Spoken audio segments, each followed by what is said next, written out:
2024, which is to conclude soon, will have a hybrid format of the phone-in and the press conference. Please be respectful of your colleagues when I direct a question to a media representative.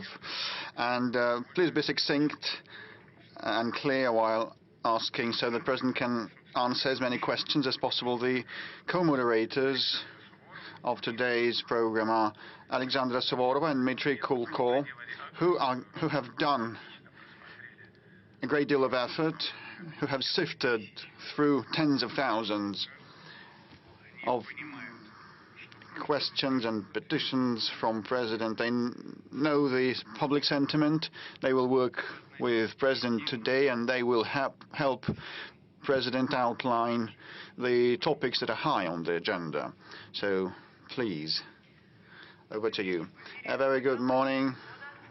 We're on air. The outcomes of the year with Vladimir Putin. You could have asked your question in several ways, and you can still do so till the end of the program. Can we keep receiving and processing messages?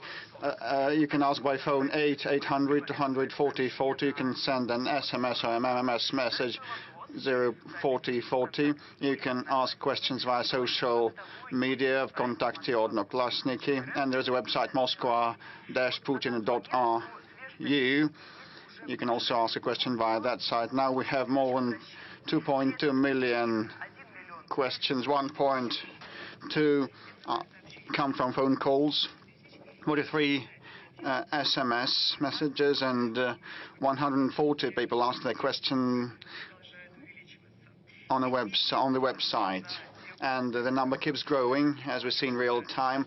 There are some very curious numbers with respect to this format. Previously, we had a separate phone-in, a separate press conference, and this hybrid format has been held for the third time. First of all, it started during COVID, and then it continued in 2023 and 2024. This hybrid format allows both media representatives and common people ask their questions. With respect to statistics, the maximum number of questions in 2015 was 2,250,000 questions.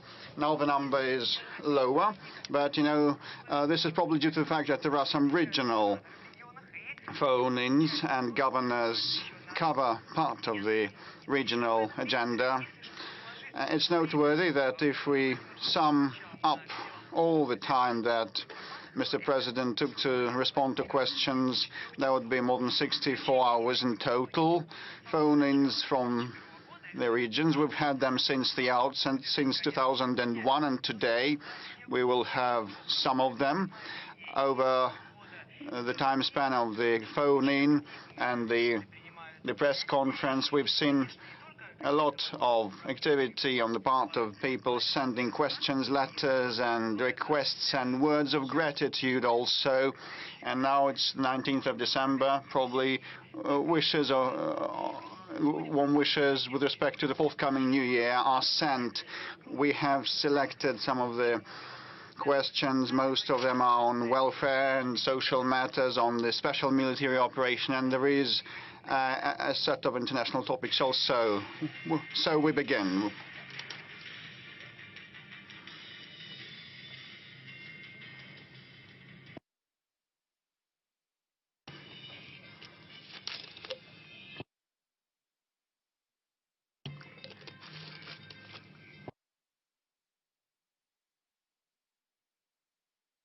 President of the Russian Federation, Vladimir Putin. Please welcome.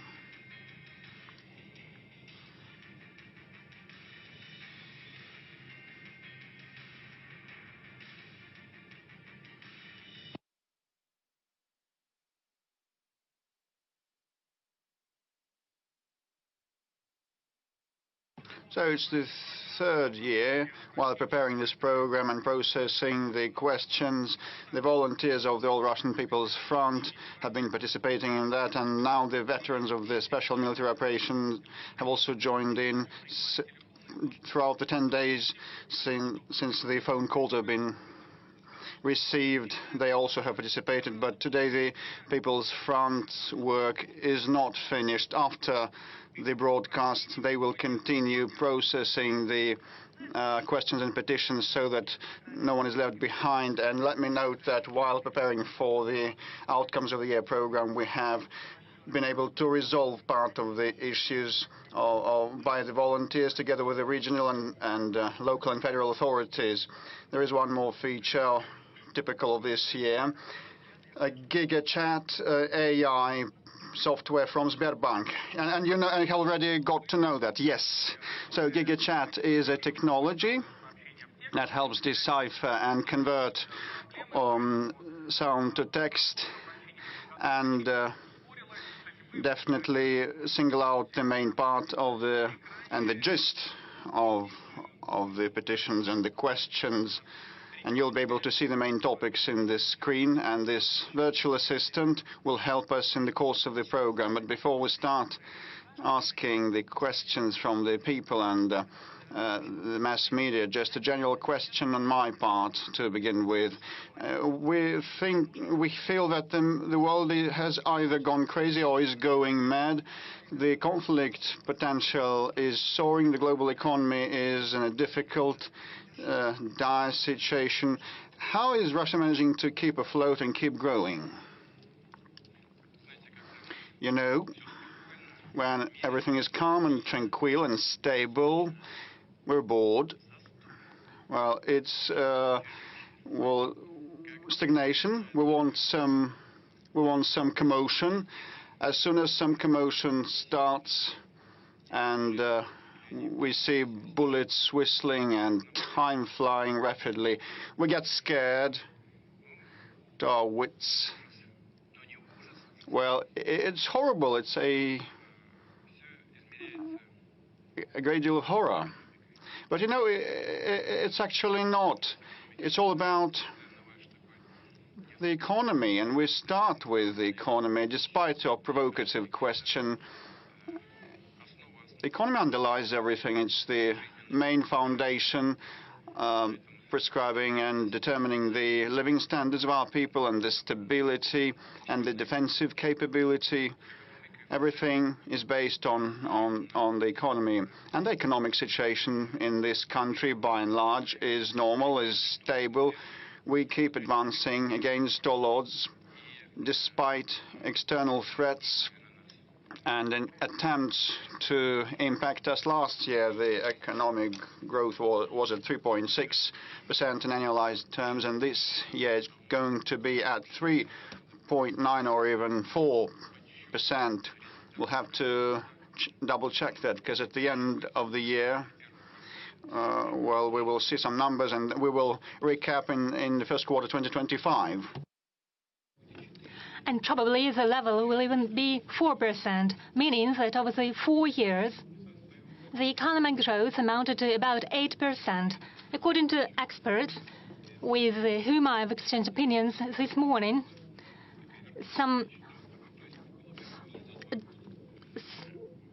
over the past years, the figure is, as I said, it was 5.6% in the US and 0.0% in the EU. In the leading European economy, the economic growth amounts to 0, and it is estimated to be so in the coming year too.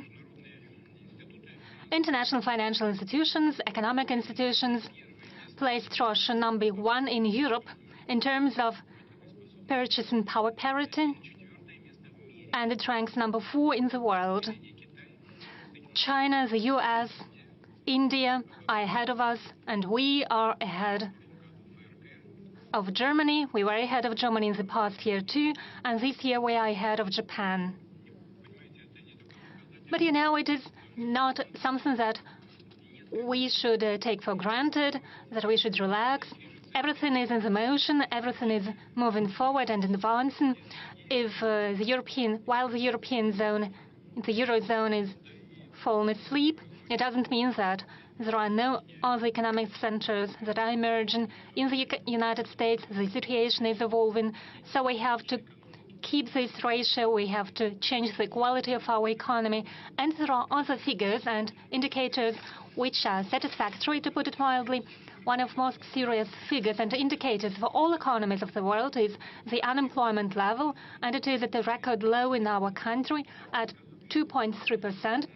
It is unseen. It hasn't been seen before. It is number one. Point two, there is a growth in some industries. The industrial growth amounts to 4.4%, and processing industry is growing at a ratio of 8.1%. In some industries, some branches, the growth is even higher. Inflation rate is an alarming signal. While I was preparing for today's press conference, I spoke to the governor of central bank. According to Ms. Nabiulina, inflation is now at 9.3, 9.9, but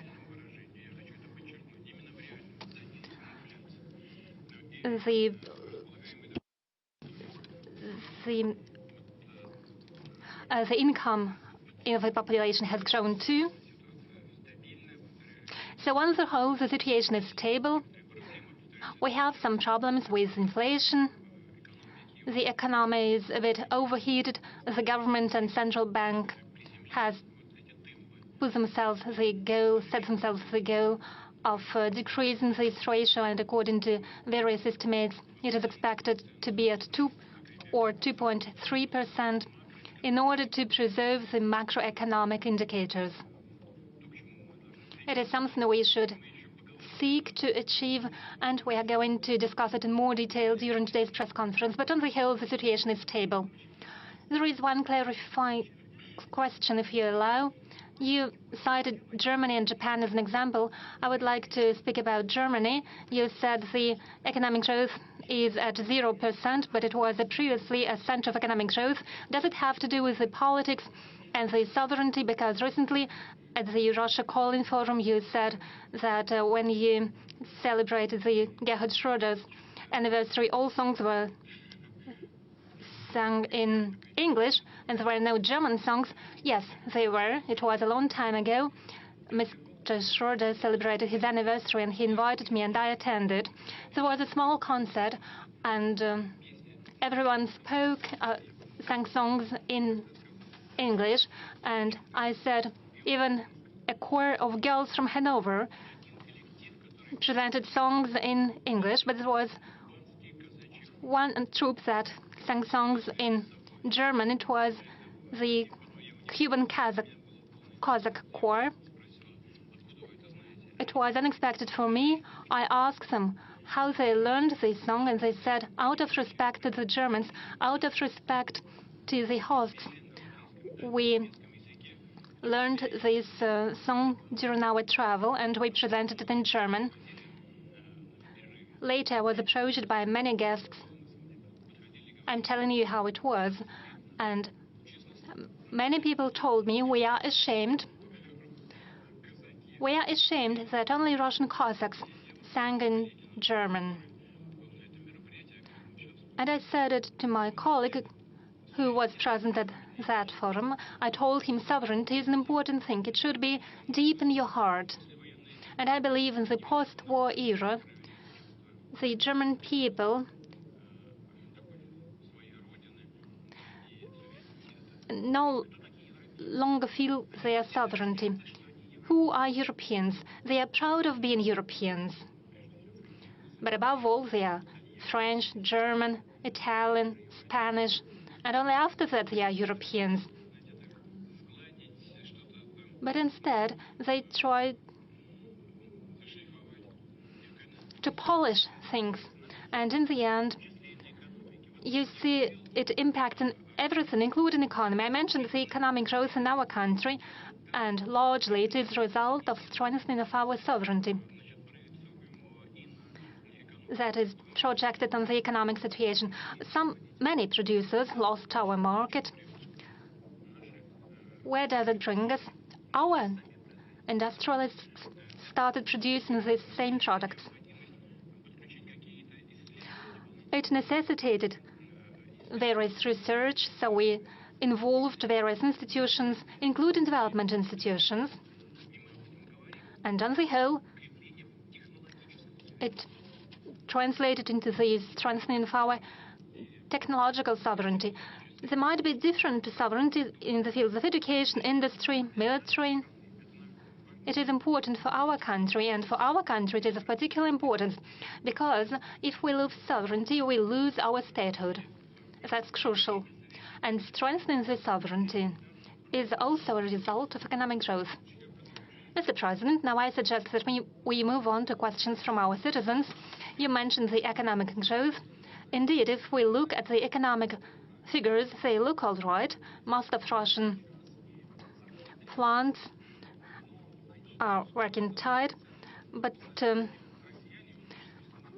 payments are below the inflation. We have made a rating of regions in which citizens asked most questions about price growth. It was in Kamchatka, in Sakhalinsk region, and in the most western region of our country, in Kaliningrad Oblast. And the price growth was a relevant question in Irkutsk. I will add some more figures. Our GigaChat provides us with some statistics. Most popular questions had to deal with price growths of bread, fish, and butter. They also ask about growing fuel prices, and those are just a few question categories that we have seen. And according to Rosstat, the Russian statistics body, we see that fruit and vegetable prices have grown by 3.4% over the past week. In particular, cucumbers got 10% higher, and the price grew by 43% over the past 10 months since November. Those who are following our work via internet may know that when I spoke about the economic growth, the price growth, and high inflation rate, but apart from that, there is income growth and the growth of salaries. Well, we have a vast country, and some people might say, how can we speak about the welfare growth? But at the same time, some people would say that the income was reduced. But I'm speaking about the average figures. When we plan something, we have to base on something, and we cannot base on anything else but average figures. As for the price growth, there are objective things and subjective things. Objective things are the following, and most crucially, the supply on the market should be in line with the purchasing power of the citizens, and it should be also in line with the volumes of produced products. But production growth was higher in our country than the income growth. Let me give you an example. Food production is growing constantly in our country. If we have some questions in agriculture, we might go into detail, but I'll tell you already now, plus 3% annually. In terms of meat production, we completely cover our demand. It is a good figure. But why is it so? Meat consumption per year is at about 80 kilos per person, while it is 42 kilos in the world. It is an average in the world. It would seem that it is enough, but at the same time, the meat consumption has doubled over the recent time. Doubled. As for milk, annually the milk production is growing, but milk consumption is growing too. It is not enough in order to produce butter. And I know that the growth of butter prices amounts to 33–34% in some regions, and it might be even higher in other regions. The consumption has grown faster than the production. There is a second objective reason, yes, and we have to change the situation in the industry. There is another objective reason, that is a growth of prices of certain products in the world, and there are sanctions and restrictions. They are not playing a decisive role, but they have their impact because they make logistics more expensive. And there are objective reasons too. Like some experts believe that the central bank could be more effective and efficient, and it could have started using certain instruments not related to the growth of interest rate a bit earlier. Yes, central banks started doing so in summer, but according to some experts, it should have been and could have been done a bit earlier. There are lots of reasons. I'm not going to list all of them and bore our audience with all these considerations related to various ways of regulations by the central bank. As for the government, it is working efficiently. I'm quite satisfied with its performance, and it is doing a lot. When it looks into the future, we always should look into the future. Even in the hardest and the most severe times of the Great Patriotic War, we know of such examples. People were looking into the future, and it was the right thing to do, as it turned out later. That's what our government is doing. It sets out national development goals, national projects, and so on. That's great. But it would be not bad to work with the industries, to think about the development of certain industries of product and such products or for which there is a broad demand. Probably there will be questions related to specific industries, and timely decisions have to be taken. It is an unpleasant thing to say, and it is bad. Price growth is something bad. But I hope that on the whole, while preserving the macroeconomic figures, we'll be able to tackle this as well. Mr. President, we have a mixed format today. The direct line is a press conference, and I suggest that we now give the floor, and we see that the audience is willing to ask questions. Yes, indeed.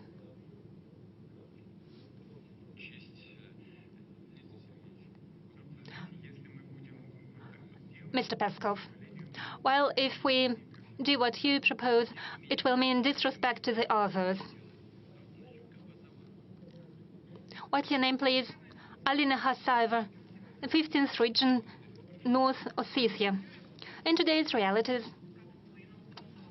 the human rights potential is a very important issue in North Caucasus. There are many educational institutions preparing military experts, particularly the North Caucasus Military Institute. It is a legendary institution. 7 alumni are heroes of the Soviet Union. Some of them are heroes of Russia. They continue to perform military tasks of our country. Anatoly Kulikov is one of alumni, and one of the most recent alumni is Sergei Hayrudinov. He became hero of Russia during the special military operation. Is it possible to revive this military institution that is so relevant and so important, not only in the North Caucasus, but in the whole Russia? Thank you, Alina, for this question. This is a very good question. Please don't be cross with Alina. Why? Because North Ossetia has always been at the forefront for Russia in this regard in the Caucasus. And throughout the times, it's proven to be useful in performing this high duty. And we know how the citizens of the Republic treat their motherland and their homeland. They have always defended the motherland. They have always performed this function nobly and with great success.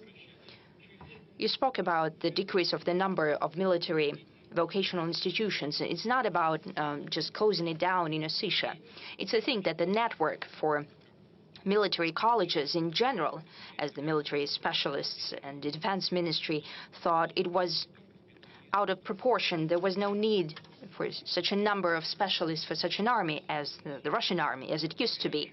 Now we're increasing the army in the numbers as well as a number of other institutions up to 1.5 million people. I cannot say that we will do that tomorrow, but we will work on it. That I can promise. Thank you. Working with the audience, let's go back to the center. Idartas, please, you have the floor. The mic, please, to the center. Thank you. Mikhail Petrov, TASS Editor-in-Chief. Before asking the question, Mr. President, I would like to thank you. This year, TASS is celebrating 120 years. We're the oldest information agency of the country. This year, in August, you have signed a decree to award the Order of Honorable Labor to our institution, and I would like to thank you for this. This is a high evaluation of our work. Thank you. As for the question, I think it concerns everyone today, I guess. During the Great Patriotic War, TASS were relaying the information from the front. I think it happened the same way as our guys are now working in a special military operation zone. They're also worried about that. What is your take on the course of the special military operation that's been going on for 3 years now? Is the victory any closer now? Naturally, I've expected such questions. There are many of them. As for the incoming questions that were coming in the past days, and moreover, I would like to thank you for this. It gives us a chance to show what we're doing there, what's happening, and what our guys are doing at the line of engagement. You know, the servicemen that whom I talk to regularly, they're giving some souvenirs to me. They're giving me their shoulder patches and so on. There's sometimes weapons as a souvenir. And quite recently, the servicemen of 155th Marine Brigade gave me a copy of the military flag, a banner. And we'd like to ask, can we ask someone to help? Could you please come up here? Yes, please. And someone on this side as well. So I have a request for you. Please stand over there, and you over here. And please unfold the banner. On the other way around. The Marines of the Pacific Fleet, I took it with me for a reason. Number one, I wanted to thank the guys for this gift. Second, let's think that this is 150th Marine Brigade. Represents all military banners of our guys fighting right now for Russia, for the motherland, throughout the line of engagement. I have to say that the situation is changing drastically. You know it very well. I just wanted to confirm that. We see movement all along the front line every day. And as I have already said, it's not about moving 100 or 200 or 300 meters ahead. Our military men are regaining the territory by square kilometers every day. That's what I wanted to highlight. Why is it happening?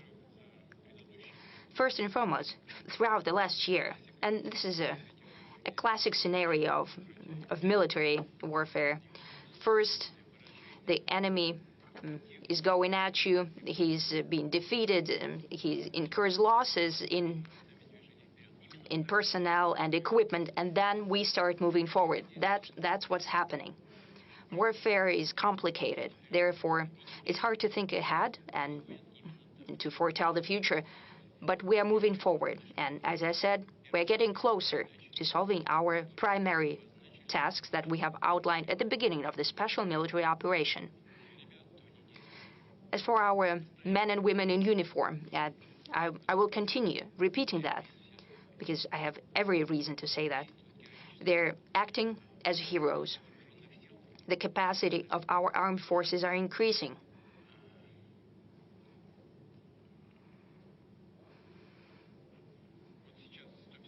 Right now, we see the banner of 155th Brigade. It's fighting in the Kursk region. It's pushing the enemy away from our territory. They're not alone. 810th Pacific Fleet Brigade, 76th and 106th Division of paratroopers, the shooting regiment of the North Caucasus, the motorized brigade. Everyone is working there as heroes.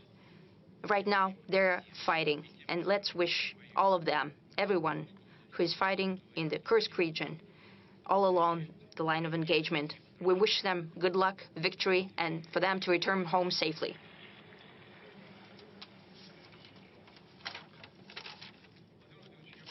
Mr. President, I just came back from the Kursk region. Those units and brigades that you've mentioned right now are doing their sacred duty, freeing our territory. We've worked with them for several weeks at the front line. We shot a video. 155th Brigade liberated several settlements. And we showed in our video that when the adversary has been pushed out of the settlement, he starts to shell that will artillery fire that very settlement. We traveled to Borki, Snagos, and Lubimovka, the liberated settlement. You can see that on the map. First, the houses have been intact, and now they're being destroyed, and people from the border regions have nowhere to return to. They have no homes. They're trying to rebuild their homes, but now I suggest we call Tatiana Ziborova. She's forced to live during a temporary settlement. Do you hear us, Tatiana? Your question to the President, please. Mr. President, good afternoon. I'm from the Kursk region, from Balshy-Sedatsky region. I have a question from all citizens of the Kursk region. When our region will be liberated? When the Ukrainian army will be pushed far enough so they wouldn't even dare show their face to us, even look towards us? When can we go back to our houses? Or somewhere so we can live in our own homes? One more question. Will small villages be rebuilt, the villages that have been destroyed? Will the infrastructure be rebuilt there? And now the question from Balshy-Sedatsky municipality. Will our citizens be put on the list of housing certificates? Because they are not issued to us right now because the Ukrainian army did not go there, so we're not listed as qualifying for the housing certificate. Madam Ziborova, no question here. I don't even want to name the specific date when the adversary will be pushed out. Right now, at this very minute, the fight is ongoing. The fighting is quite serious. It's not quite clear. It makes no military sense to enter of the Kursk region by, the Ukrainian armed forces, or to keep on staying there, sending as cannon fodder their best storm brigades and units. Still, this is happening. It is for sure that we'll get rid of them. But as for the specific date, I cannot name you the specific date. But there are certain plans, so I know the date. It is reported to me regularly. But say that by this very date, it would not be correct, because our servicemen can hear us right now. If I just name the date, in a day or two, they will try to deliver on that without regard for their own lives. A day or two would not have a great significance, but it is for sure that the adversary will be pushed out of there. And number two, will evaluate the detriment. And number three, everything will be rebuilt. There is no shadow of a doubt about it. We'll rebuild everything. The road network, communal infrastructure,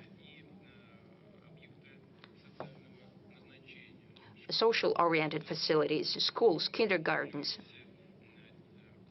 We'll rebuild social clubs and, naturally, housing.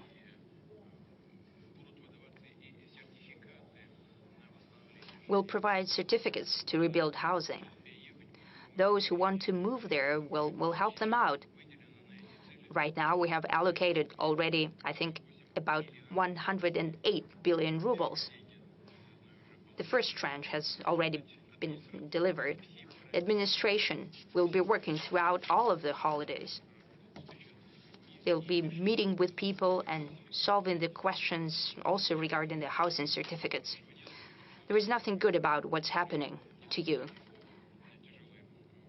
People are suffering, they have losses and tremendous inconveniences, especially with children and so on. But we'll do everything. Please do not doubt, Madam Zibora. We'll rebuild everything. And everyone who requires housing to be rebuilt, they'll be covered. Everyone will receive everything that they're bound to receive. And I truly expect that the new head of the region, who has been appointed to the Kursk region, he's an experienced person who knows how to work with people directly. That's why I appointed him there. He's been working at the State Duma for quite a while. He knows how to work with voters. He's good at it. And I'm sure that it will happen. He will work individually, case by case. Mr. President, our servicemen who right now are liberating the Kursk region do not have a status of the participant of the special military operation. Why? Because they're participants of the counterterrorism operation. It has an impact on the payments that they receive. We received several appeals, mainly by the wives of the servicemen. My husband is serving at an assault brigade in the Kursk region, and he's taking part. He received 42,000 rubles in November, though he's at the front line. Some servicemen do not receive payments for 3 months already, since they're in the counterterrorism zone, not in the special military operations zone. Yet another appeal. Kursk region servicemen receive 25,000 per month, not 210,000 rubles as promised by the Defense Ministry contract. Can it be amended? Yes, it can and it must be. This is my shortcoming. This is unexpected for me. I know what is said here. Our servicemen who used to fight at different parts of the front line, they're participants of the military action, and if they have been moved to the Kursk region, they're bound to receive them. I think I'll check it. Possibly there used to be a category that was not at the line of engagement, and then they landed in the Kursk region. Possibly they were not certified as the category of participants of the special military operation. Honestly, I didn't even think about it. So, my apologies. All of that is going to be corrected. It's a pity that the Defense Ministry overlooked that because it's their responsibility, but we're going to sort this out and everyone is going to get everything they're entitled to. And the military who are performing their duty at the line of engagement will get everything. And we will recalculate everything retroactively. There should be no doubt about that. Yes, I know personally military who are waiting for that. I want them to hear me. Rest assured, and your families, rest assured that everything is going to be recalculated, everything that you're entitled to, everything you'll get. Mr. President, you said that the armed forces of Ukraine are basically sending their brigades as cannon fodder to the Kursk region, and we can see that. We see so many bodies of their military. They have abandoned, and there's a lot of NATO military equipment left there, Leopards and Abrams and Bradleys. So basically, Kursk region serves as the concentration, like a graveyard, the biggest in the world for NATO military equipment. That very well may be the case because the amount of military equipment in Kursk region is almost the same as the military equipment of the armed forces of Ukraine that had been destroyed over all of the last year in the territory of Ukraine. So I would also like to ask you whether they will get reward for the military equipment that they have managed to destroy. Are there any problems with that? Well, yes, the situation is grave. Yes, I know that the defense ministry is listening to this press conference. Everything is going to be done, and no one should have any doubt as to that. Maybe we'll move to the room, to the audience. Very well. Since we're talking about the military sphere, let's go to Zvezda TV channel. Konstantin Karkoveshnikov, Zvezda TV channel. I have to ask you about the statements we've been hearing from you over the last several weeks. You spoke about the first military test of Oreshnik. It seems as if it is a perfect weapon, even though in the West it's still dubbed as a modification of an old Soviet missile, saying that the air defense system can bring it down even at the moment of launch. Can you comment on that? And what about the sense behind the name of this Oreshnik? Because there are different theories as to why it received this name. First, whether that is an old weapon or new weaponry, it's a cutting-edge type of weapon. Of course, anything that is being done anywhere is based upon previous achievements, and then we make a step forward. And the same thing applies to Oreshnik. Yes, there were certain developments in the past, some of them dating back to the new Russian history, and based on that groundwork, our researchers and scientists have been thinking what else they can do. They talked to the client, namely the defense ministry, and it was even brought up to my level, and I weighed in on the final decision on whether this new missile has to be produced and in what volume. This is a new weaponry, short-range and intermediate-range missile. You said that several experts in the West believe that it can be easily intercepted and destroyed, especially at the moment of launch. What can I say to these experts? The thing is, there are different types of air defense systems, because you should know that there are Patriot air defense systems, which there are also THAAD systems. I don't know whether they have those in Ukraine. Maybe if Americans want, they can supply those systems. Let them. It's similar to our S-400, whereas the Patriot is more or less like S-300, whereas this new one, high altitude air defense system, is more or less like S-400. Let them do that, and we'll ask our guys in Ukraine to find some good solutions. Well, when I say our guys, I say that without irony, because there are those we can talk to in Ukraine, because there are many people in Ukraine who are dreaming of ridding their country of this neo-Nazi regime. But the thing is,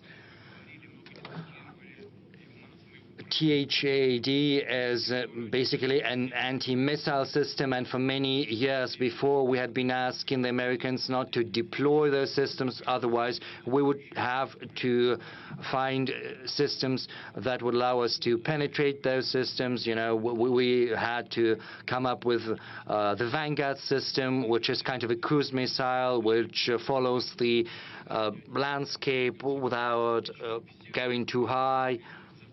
So basically all of that is only leading to new expenses, especially for American taxpayers, without giving anything in return.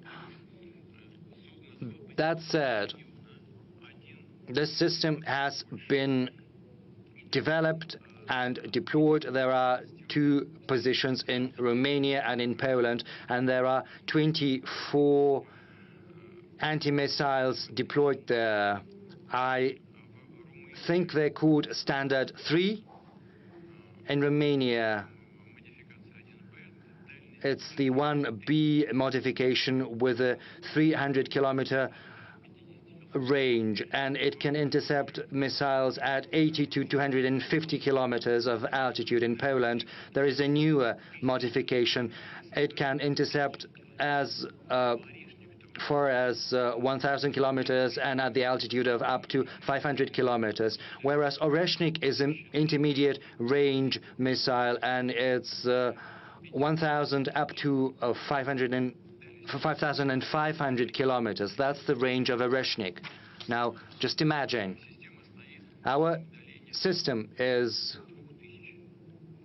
deployed 2,000 kilometers away. Even if the anti-missile is deployed in Poland, it's not going to be able to intercept.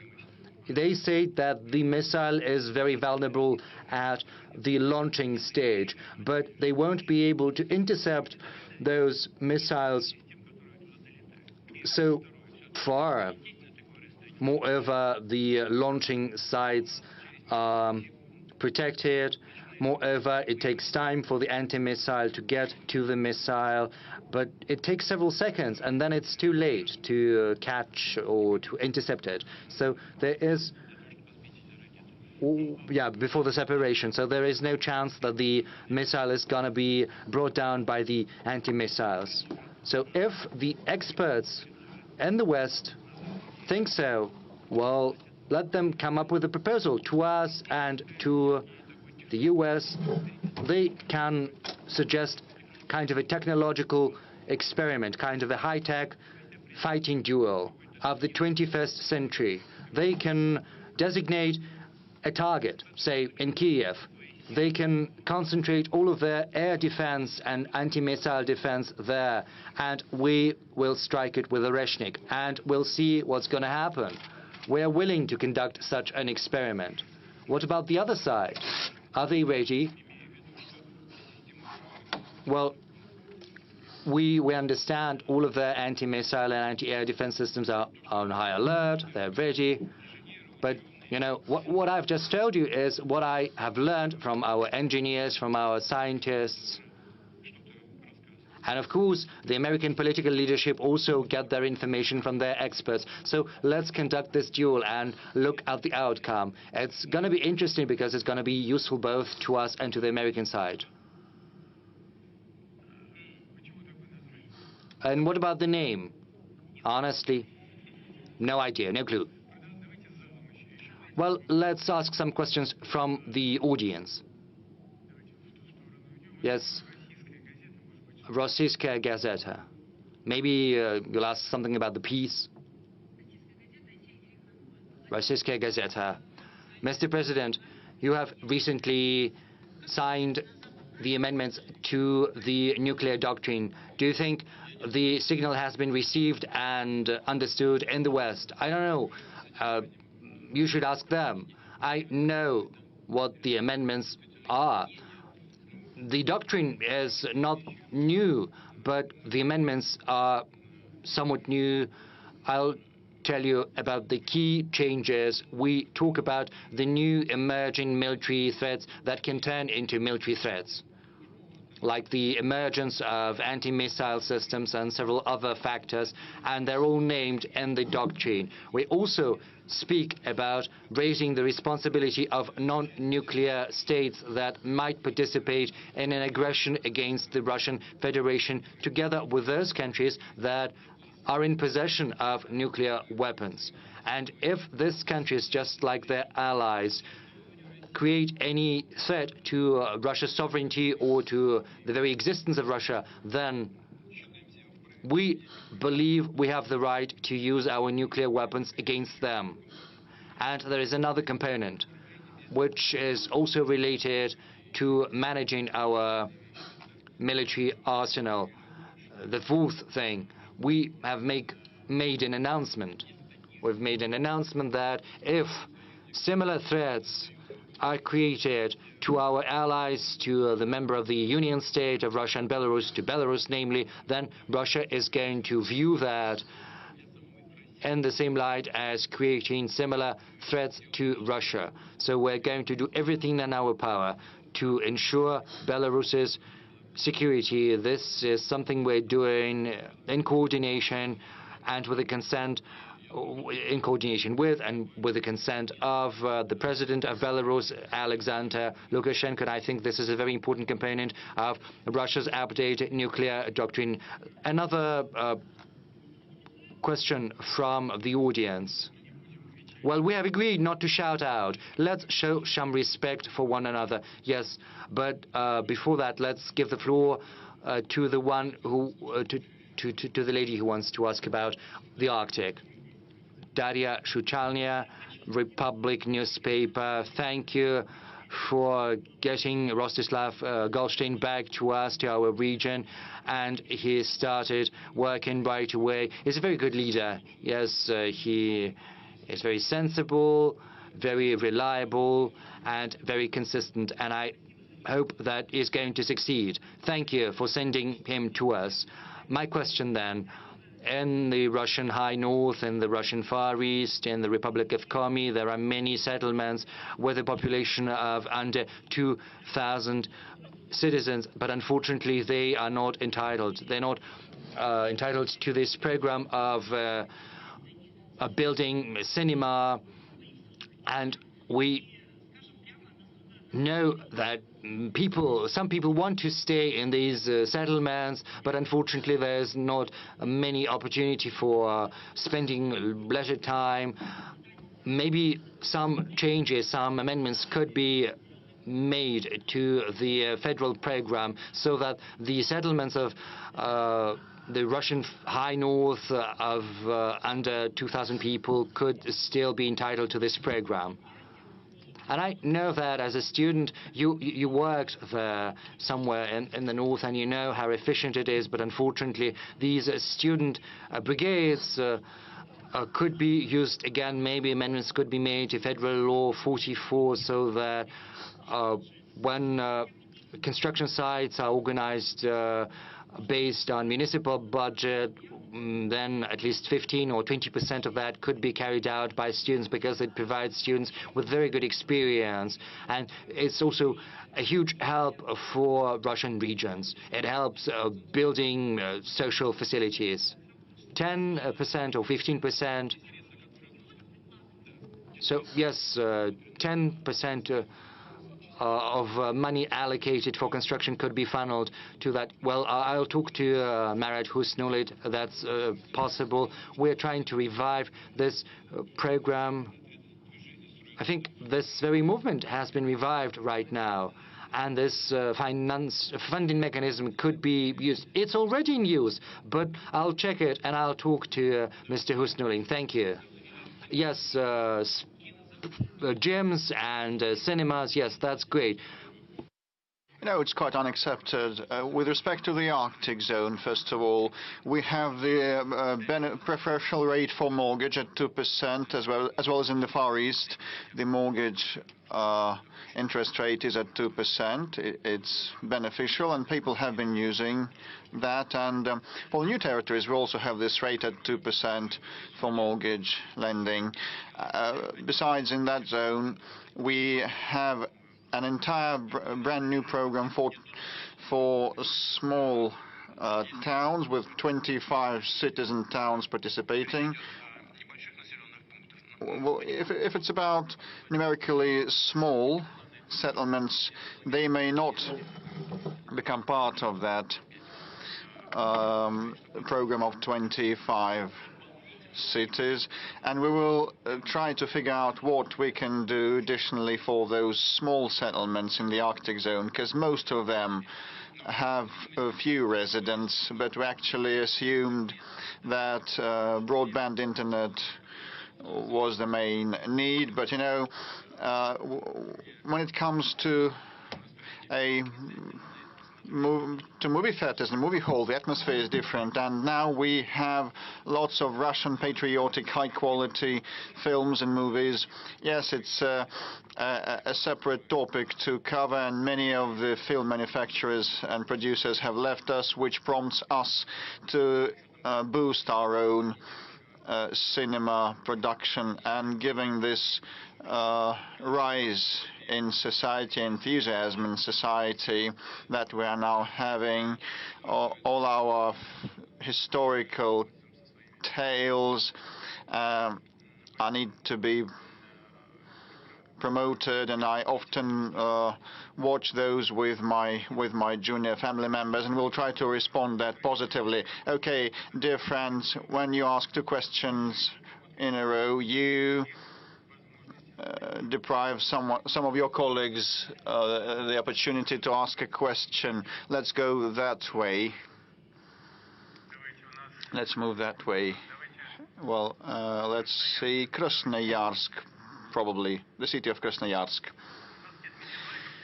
Good day, Yenisei channel, Dmitry Novikov, Krasnoyarsk. Mr. President, you have called Krasnoyarsk to be the center of Russia. Now we are getting ready.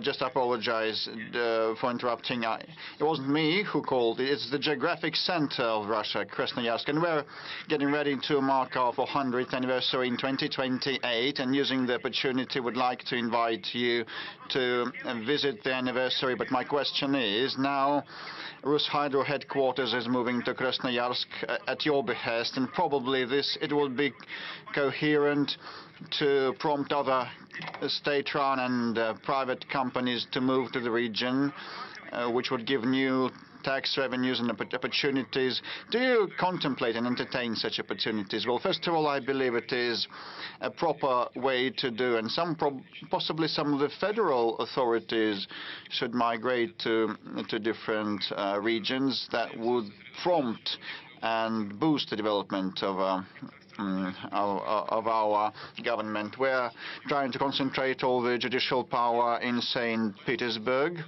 and that kind of separates the judicial branch of power from the presidential branch of power, making the former one more independent. And some of the functions of the capital city are transferred to St. Petersburg, and other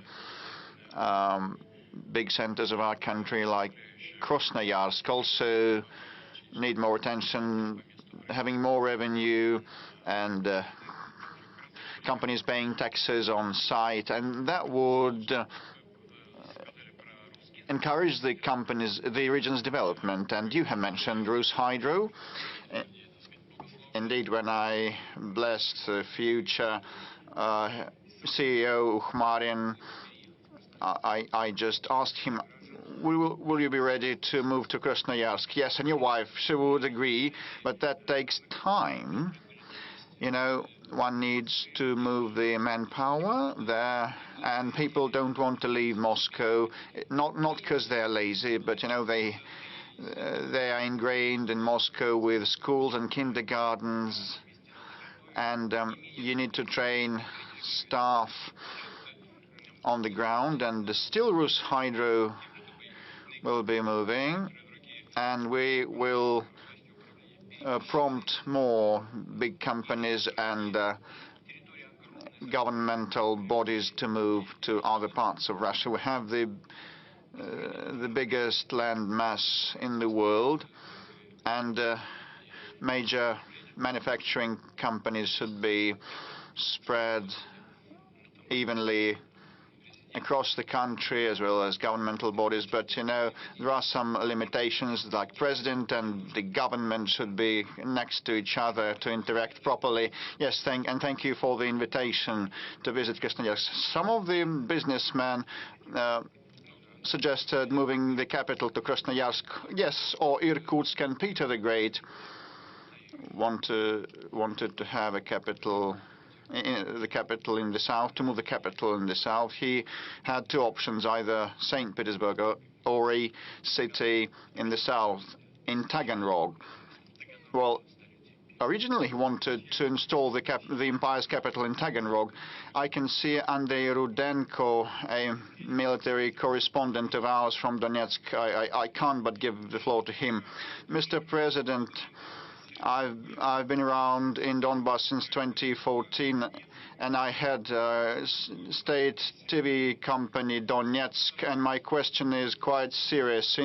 Across Donbass and Kherson and Zaporozhye region, a great deal of reconstruction is in progress, but still war is waged and there is a lot of fighting, and the enemy has been destroying our settlements. Will we have enough capabilities and funds to fully restore the historical lands that we have returned?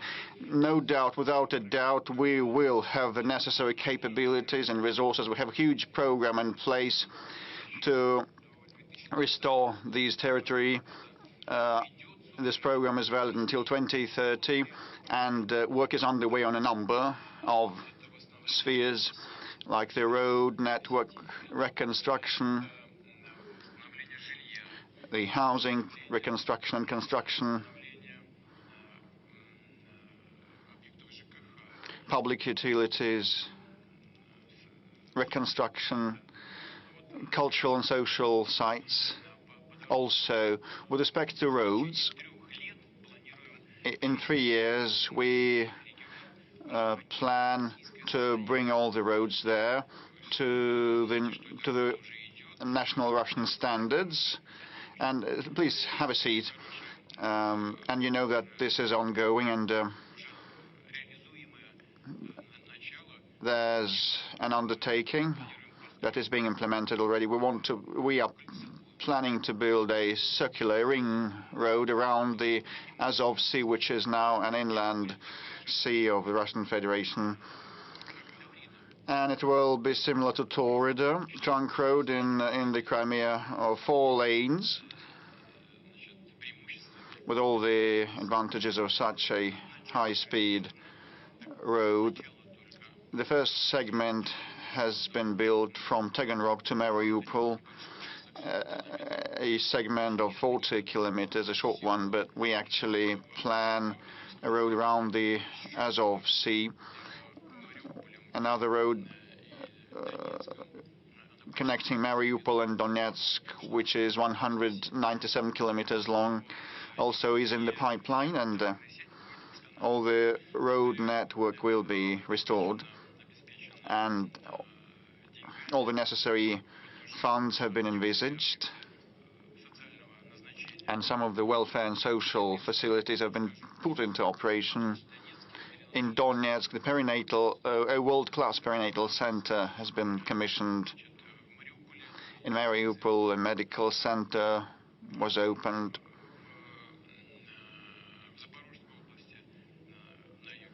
In the south, in the Zaporozhye region, a children's clinical hospital is planned.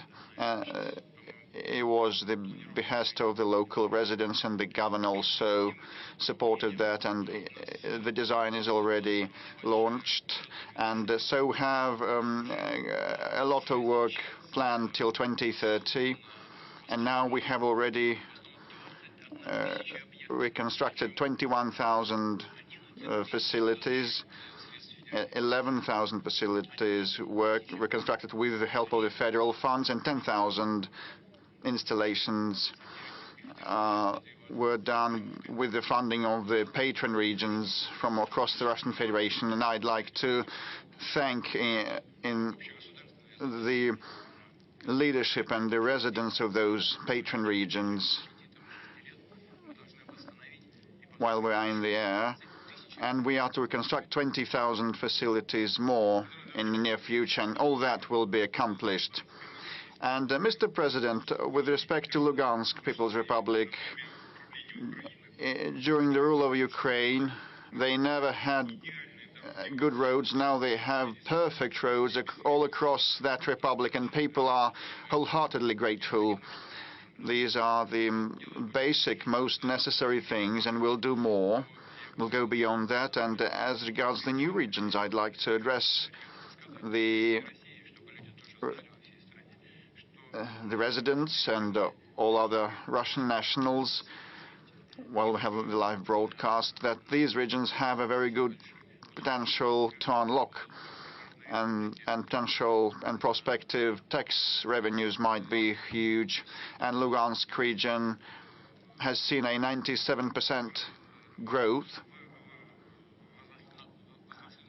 in tax revenues collected. In Donbass, the growth is at 69%, I mean the revenues collection. In Zaporozhye and Kherson, the growth is measured by hundreds of percent, although the base figures were much lower. Still, they have grown by 200% in each of the regions. So the tax base is good and solid, and they are restoring at a quick pace, and they are becoming self-sufficient. We definitely need to prop them up and back them and support them, and we will keep doing so. The entire country will do so until they are fully, no de jure, but de facto economically and socially integrated. You are now speaking about taxes. It's about tax collection. Yes, it's about tax collection. In these regions, I might be a bit mistaken in figures, but with respect to Donetsk, the growth has been at 79%. In Lugansk, they increased the tax revenues by 90-something%, and in Kherson and Zaporozhye regions, the growth of tax revenue collection was at around 2,000%, and the base levels were lower, but still they are growing faster. With respect to the new regions, lots of questions are coming from them, including on pension calculations and reckoning. The labor track record during the Ukrainian period is not taken into account, and they don't have the documents. And now a video address from a pensioner, Shepilov. I am Shepilov Leonid Nikolaevich, a pensioner from Krasny Liman. I have the work track record, the labor track record of 45 years, and now I live in Donetsk with my daughter, and Krasnolimansk is in hostilities, and my house got burnt, and my labor track record register also got burnt, and the only document I have is the certificate 5 POK. In July this year, I submitted it to the pension fund of the Kalinin district of the Donetsk region. Please, I still received no answer. Please help me sort it out. Leonid Nikolaevich, these are actually day-to-day real problems of people. You need to confirm your job track record, but not long ago a law was passed that all the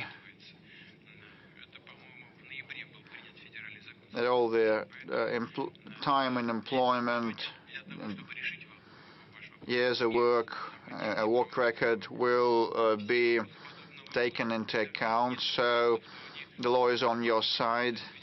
Even if you have no documents at hand, witnesses may come in handy, as well as the decisions by regional commissions also may be made, and I'd like to ask the authorities of the region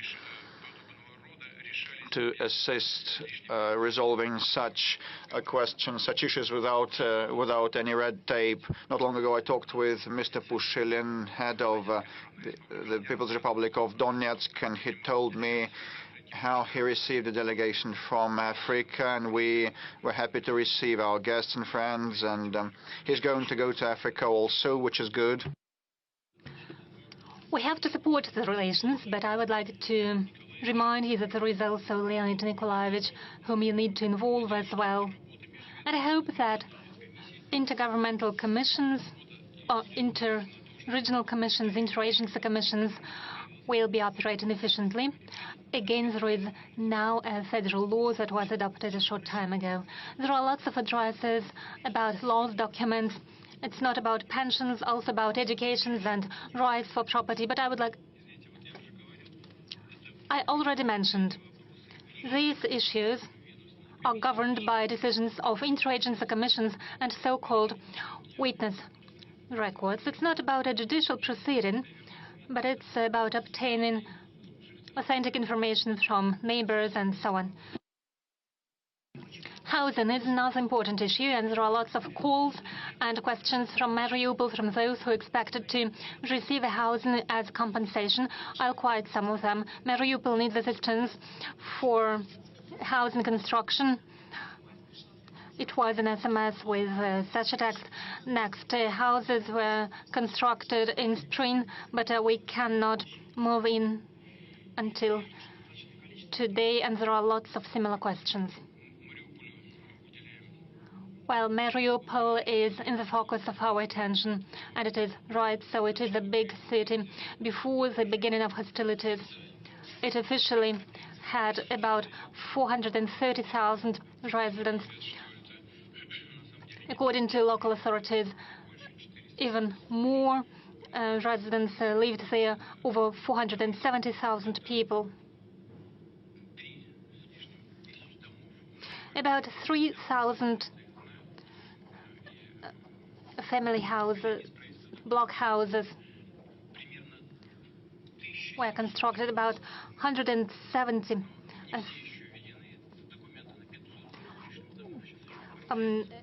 about 1,700 houses were destroyed, but the reconstruction is on the way. New houses are constructed too. Those that cannot be reconstructed were demolished, and this land was given to the developers, the construction companies, and there is a mortgage program of 2%, which can be applied to those new houses. So there is a construction boom of a sort in these territories. In Mariupol, for example, according to our estimates, about 300,000 people have returned to their homes, and the population is growing at a high ratio. Roads, schools, social infrastructure is in the focus of our attention. There is a medical center that was constructed recently. We deal with educational institutions and will continue to do so in future. But as for housing, I'll reiterate.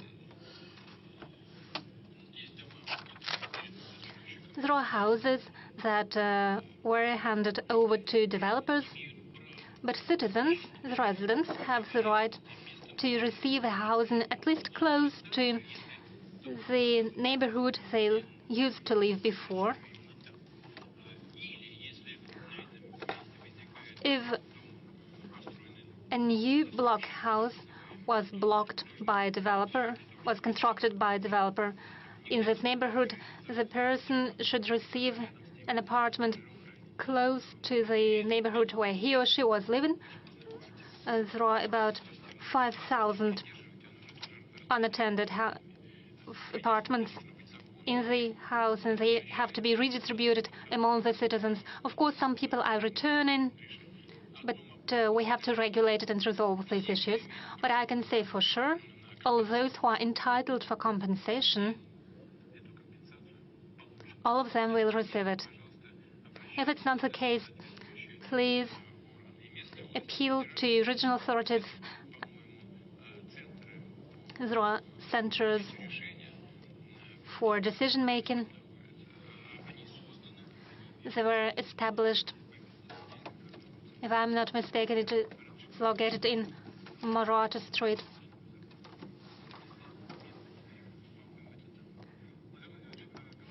Mr. President, speaking of southern region, I would like to mention the environmental situation after the crash of two tankers after a storm in the Kerch Strait. Oil products were leaked near Anapa, and it is now moving and migrating towards Galanji. The situation is deteriorating. Employees of emergency services and common residents are now trying to provide assistance, and I invite you to watch this short video. And Napa has never seen such a devastating environmental catastrophe before. About 45 kilometers distance is affected. Birds are affected.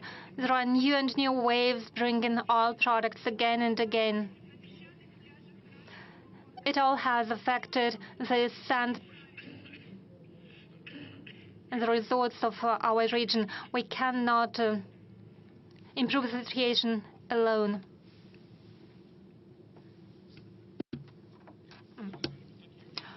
Mr. President, those are horrible footages from our resorts.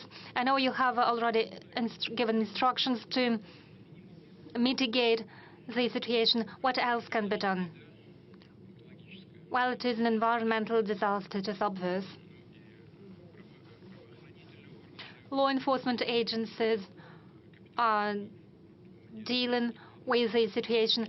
According to the reports that I have received, captains of the vessels violated some rules as the weather conditions deteriorated. They should have anchored their vessels, but they didn't do so. But it is up to the Ministry of Transport and law enforcement agencies to look into this situation. Next point. I don't know what's happening right now, but yesterday the storm was ongoing and the working conditions were complicated. But apart from that, well, by Saturday, we expect the sea will calm down and we'll be able to proceed with the work. I said it is a great catastrophe because about 40% of the fuel leaked. It is obvious. Some tankers are close to the shore, some are a bit further away, and we have to deal with them. Two different services, like the Ministry of Natural Resources, the Ministry of Transport, the Amercom, the Ministry of Emergency Situations, are involved. These works should be coordinated. I instruct the government to organize a working group. It is headed by Mr. Savelyev, Vice President in charge for transport issues, and all services are involved. Regularly, I receive reports with updates. We have to look into the situation. We'll have to assess the condition of the tankers, and we'll have to think of what to do with them in the next future. This problem should be, the works have to be conducted on several stages. First, we have to localize the leaked fuel. As the next stage, we need to remove the fuel that we see on the shore. Yesterday, or the day yesterday, Governor Kondratiev told me he established a group of about 4,000 people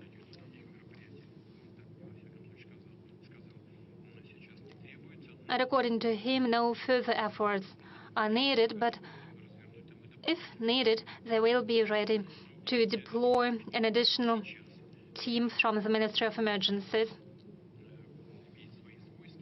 The fuel, the oil fuel, has certain properties under certain temperatures. It is solid material, and it should be removed from the shores as such. But in May, parts of this material have sunk already, and when the temperatures grow, this fuel can surface up. So already now we have to be prepared for the temperature rise in the water. And already now we have to think about what we'll do in future in spring, and we'll have to think of bringing the tankers up to the surface. We have to organize this work. It will take time and effort, and we'll have to devise a project for removing these tankers with the fuel. The government is involved, and I hope that we'll lose no time. Let's take some questions from the audience. Mr. President, if you don't mind, I see You as journalist, you have the floor, please. NBC. Just in the middle of this sector.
Would you please retrieve your journalist? Where did he go missing?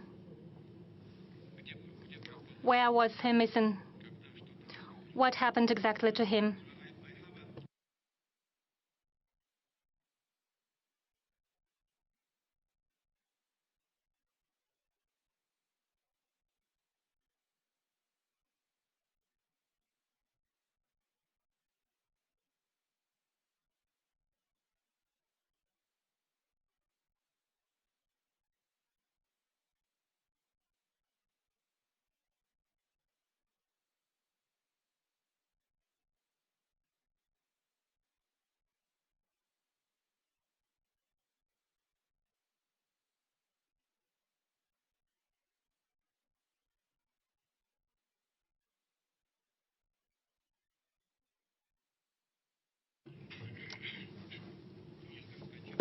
I see. Please take your seat. Well, frankly speaking, I haven't seen President Assad yet, after he came to Moscow. But I plan to do so, and I will have a conversation with him. We are adults, we understand. 12 years ago, a person went missing in Syria 12 years ago. We understand what situation was in place 12 years ago. Active hostilities were ongoing from both parts, from both sides. Does President Assad himself know what happened to that U.S. citizen, to the journalist who performed his journalist duties in the combat area? But nonetheless, I do promise that I will ask this question to him. We can ask the same question to those people who are controlling the situation on the ground in Syria today. You asked what we can offer, or I can offer, to the President-elect Trump when we meet.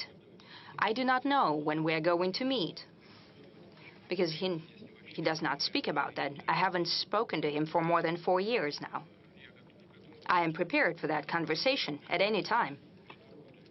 I will be prepared to hold a meeting as well, if he so desires. You said that this conversation will take place where I'll be in a weakened state. Dear colleague, well, I'm saying dear and distinguished colleague, because though despite all persecutions of our media, Russian media, you are allowed to work here freely. Isn't that good already? To you and to the people who pay your salary in the United States, we'd really like for Russia to be in a weakened state. I'm of a different opinion. I think that Russia became much stronger over the past 2 or 3 years. Why? Because we are becoming a truly sovereign country. We are largely independent of any country. We're prepared to stand our own in terms of economy. As for the economic growth rate, I have already spoken. We're strengthening our defense capacity. Our combat readiness of the armed forces today, and I'm speaking very confidently here, is at the highest, is ranked the highest in the world. The same applies to our defense industry. We're increasing the production of everything that's necessary for the army and the fleet, both for today and for tomorrow. We're doing that very confidently, actively. The same cannot be said about our adversaries. We already spoke about the success of our armed forces. This happens largely due to the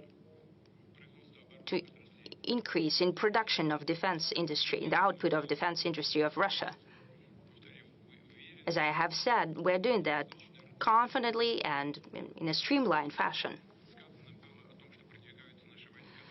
I spoke about the movement forward of our army at the line of engagement. How is this achieved? It is achieved by the presence of equipment that I have already mentioned. Yes, indeed, almost all of NATO countries are fighting against us. We spoke about our inflation rate, but what's happening over there? One shell of 155 millimeters. It used to cost, a year ago, about 2,000 euros. Now it costs 8,000 euros. The price has increased fourfold. If the hostilities continue at the same tempo, not only 2% of the budget for defense, which was always done at the insistence of the President-elect Trump, will be enough for NATO countries. Even 3% won't be enough. The training, combat readiness, the morale of the Russian army is at such point right now that is unparalleled by any army in the world. Therefore, I believe that to a great extent, Russia today is in such a state that we have been trying to achieve. It has become stronger. It has become a truly sovereign country. And will make decisions without taking anyone's opinion into account, will follow only our national interests. You mentioned Syria. Well, you and those who pay your salary would like to present everything that's happening in Syria as a shortcoming or a defeat of Russia. I'd like to assure you that is not so. And I'll tell you why. We have come to Syria 10 years ago. So in order to prevent the creation of a terroristic enclave, the likes of which we have seen in the other countries, for example, in Afghanistan, in general, we have achieved our goal. Even those groups that used to fight with the Assad regime, with the governmental forces, they have evolved as well. It is for a reason that today many European countries and the United States would like to establish relations with them. If they are a terrorist organization, how come you're trying to do that? Then that means that they have changed. That means that to a certain extent, our goal has been achieved. We did not have ground troops in Syria. They simply were not there. We have 2 military bases there, an air base and a naval base. The ground operation consisted of the troops of the Syria itself and of some, and it's an open secret, of certain pro-Iranian paramilitary forces. We have returned the troops of the Special Operation Forces. We have withdrawn them from there. But what was happening at the time? When the groups of armed opposition came close to Aleppo, Aleppo was defended by about 30,000 people. 350 fighters entered the city. The governmental troops, as well as so-called pro-Iranian units, have left the city without fighting. They've blown up their positions and just left. The same happened with some exemptions. There were some hostilities there, but the same happened all around Syria. Previously, our Iranian friends used to ask us to provide transportation for their units in Syria. Now they've asked to withdraw their units. We have transported out 4,000 Iranian fighters to Tehran from Khmeimim base. A part of so-called pro-Iranian units left without fighting to Lebanon, part of them to Iraq. Today, the situation is quite complicated if we're talking about Syria. We expect and hope that the peace and calm will come there. We have established relations with all groups that control the situation on the ground and with all countries in the region. And the majority of them are telling us that they have an interest for our military bases in Syria to remain in place. We need to think about it because we need to decide for ourselves what will be the relations, our relations with those forces that are controlling the situation right now and who are going to control it in the future. Our interests should coincide. If we are to stay there, we must be doing something in the interest of the side who's doing there. What would be such interest? What could we do for them? This is a question that requires accurate and painstaking working through. But now, even now, we can do something using these bases as well. And we have proposed that to our partners already.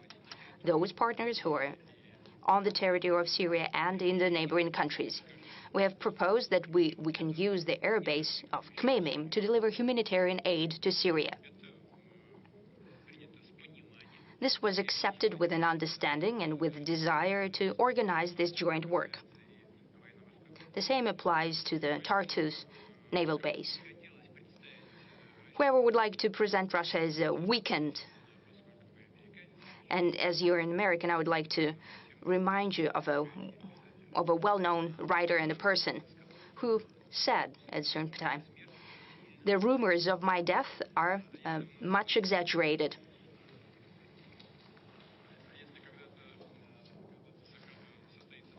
And if we hold a meeting at some time with the President-elect Trump, I'm sure we'll have something to discuss. Mr. President, one more question about the death, the assassination of General Kirillov. Yes, the assassination of the general. You said that an attempt at assassination, and I am thankful to you for this, because you have acknowledged indirectly that this is a terrorist attack. Why? Because this is a murder committed by means that are dangerous to others. Kiev has conducted such terrorist acts and crimes against many citizens of the Russian Federation.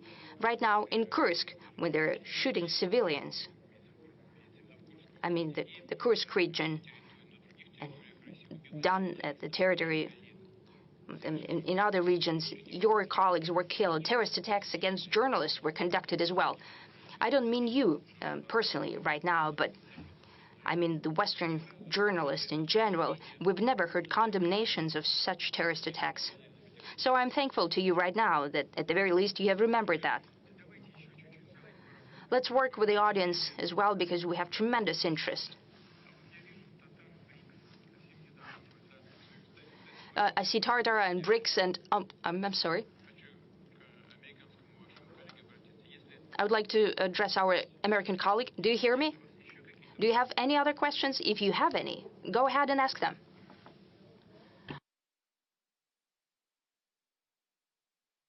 Are we going back to Kazan or not?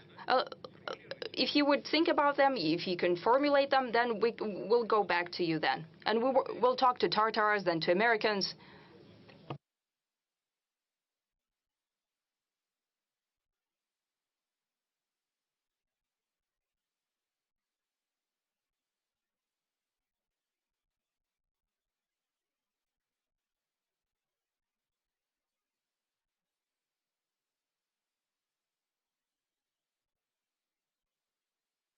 Yes, sorry that I've missed this part of your question. This is a very important part of your question. The politics is the art of compromise, and we have always said that we're prepared for negotiations and compromises. But the other side, the adversary, the other side has refused to hold negotiations. But we're always prepared for that. And the result of such negotiations is always a compromise. We have achieved an agreement, in essence, in Istanbul at the end of 2022. And I'm saying it for the 100th time now. The Ukrainian side has initialed the document. That means that in general, they were in agreement with it. But while they went back on their position. Well, it's clear why they did it, because your ally, Mr. President, Prime Minister Johnson, with a great hair, a person with great hair, traveled there, and he said that they need to fight to the last Ukrainian. That's what they're doing now. They're running out of Ukrainians who would like to fight. I don't think there are any left. We're prepared. But the other side must be prepared as well, to negotiate and to compromise. Thank you. Go into Kazan. So we're done with the US. Let's talk to Tatars now. Thank you for this possibility to ask questions. Tatarian Forum. BRICS, after Kazan summit, has reached an unparalleled level. It's hard for me to remember such a gathering in Moscow. Dozens of heads of state, Narendra Modi, Xi Jinping, and so on. So your expectations about standing off to the Western world order, have they been fulfilled fully? And a follow-up question. You responded to my question last year, and you said that Tatarstan is a showcase of peaceful coexistence of nations, religions, and peoples. And the same can be said about BRICS, because this is a combination of very different countries. Hence the question, do you see an opportunity to create the headquarters of BRICS in Kazan, maybe of Russian part or of the organization in general? Arthur, you said that Moscow hasn't seen such a gathering of leaders of different countries. You're quite right. Yes, but they gathered in Kazan. So thanks to Kazan for giving us such a platform. This is number one. Now, number two. As for headquarters, we were not planning to create any. Well, there's several tools that we're creating that are working in the interest of the whole organization. Naturally, we'll use all opportunities of the capital of Tatarstan that were created there over the past decades. Kazan made a tremendous quantum leap in their development. Without an exaggeration, this is one of the best cities of Europe. And I say that with great pleasure. We're proud of Moscow. This is one of the largest and the best megapolises of the world. Kazan is also developing very fast and very successfully. I remember Mr. Mintemiev, we traveled with him to the outskirts of Kazan, and people used to live in dugout houses. It was just a pit. But I have to say right now that it's all so clean and wonderful and nice and beautiful. And right now the city is all but transformed. It's a wonderful city.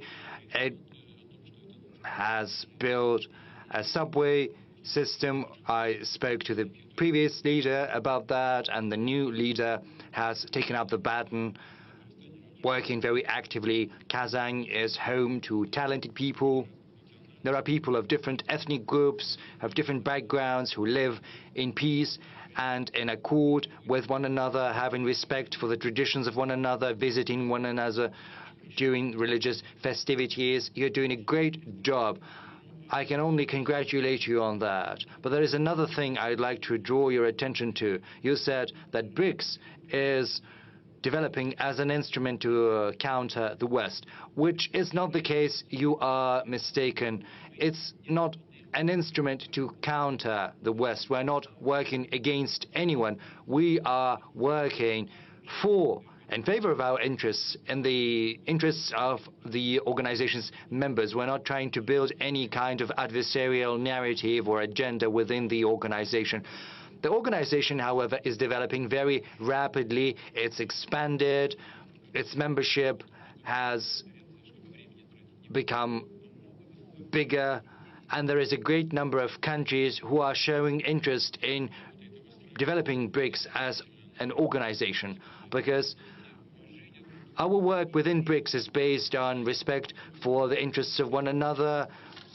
All issues are decided by consensus, which is of the utmost importance. There are no small or big countries within BRICS, no countries that are more or less developed. This is an association that brings countries together who have only one interest, that is their national development.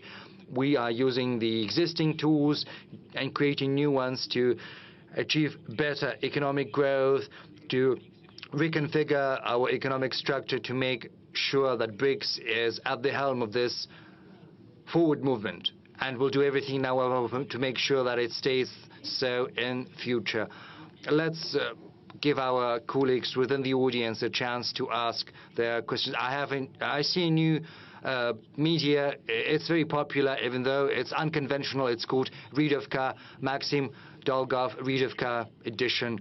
Mr. President, for many countries of the world, the issue of aging and depopulation is a burning issue. Russia has not been spared this fate.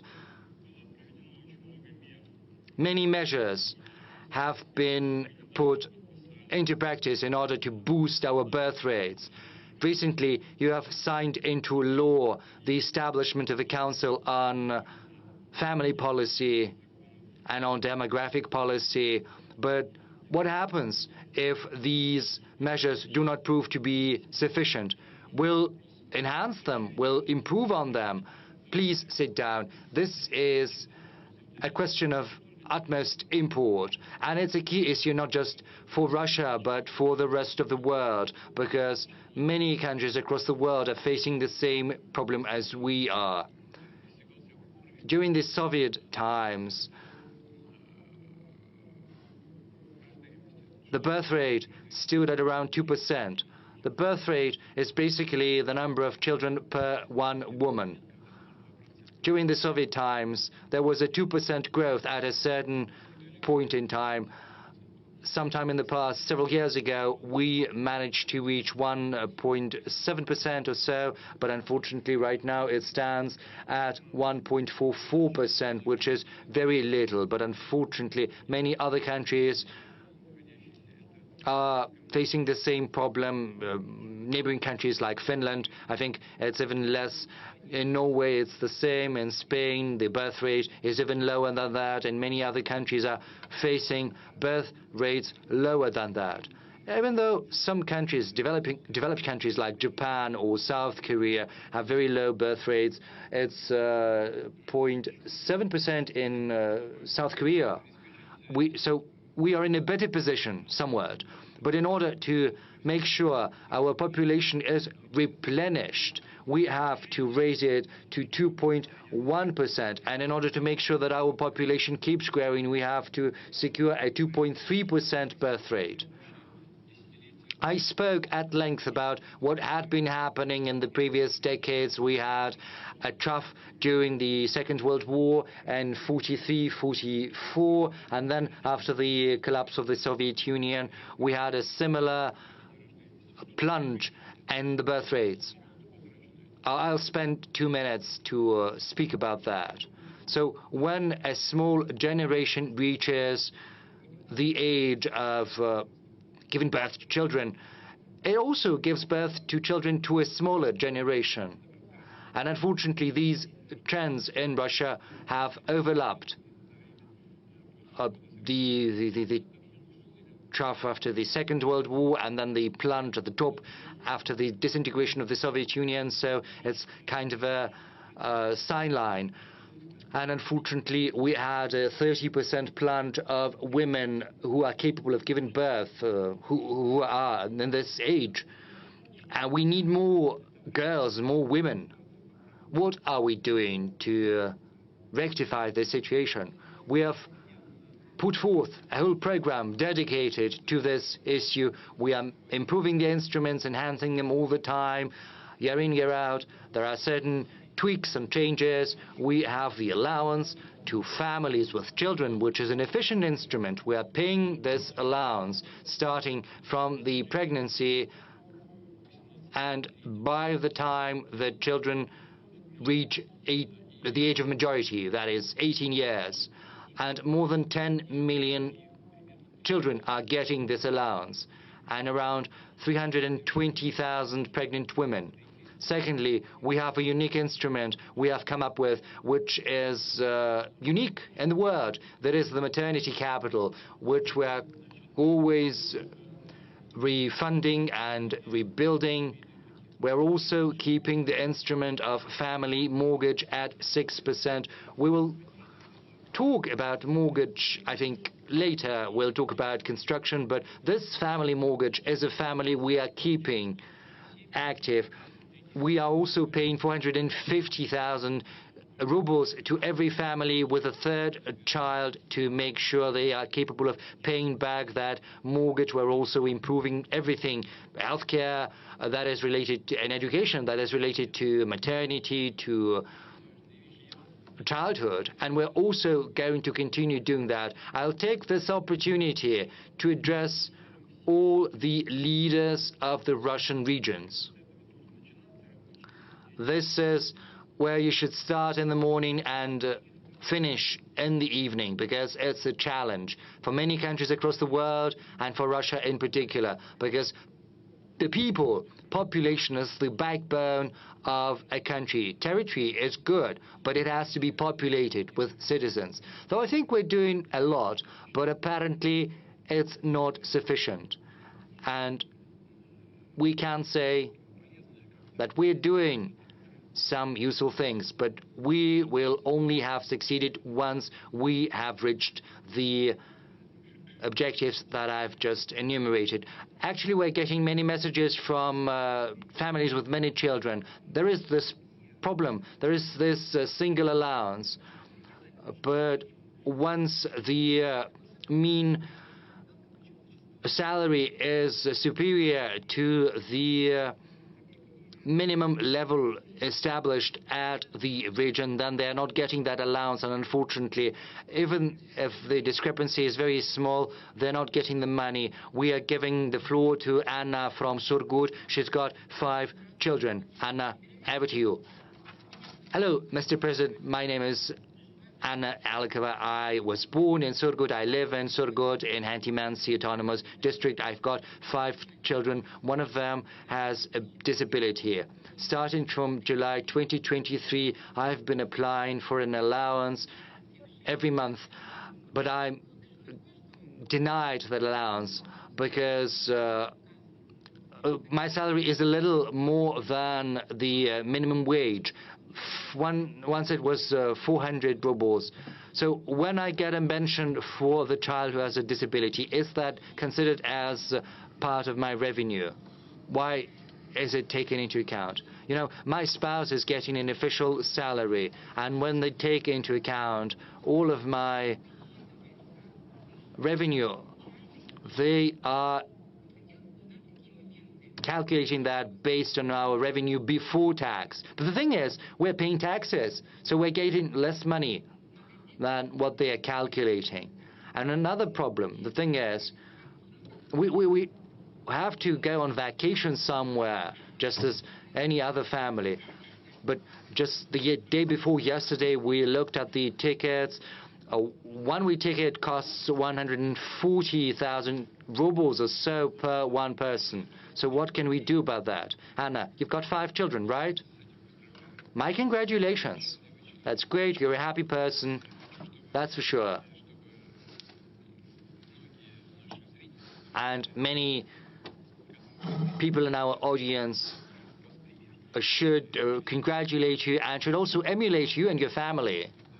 Secondly, the thing is, when the income is calculated, they take into account everything based on your income the previous year.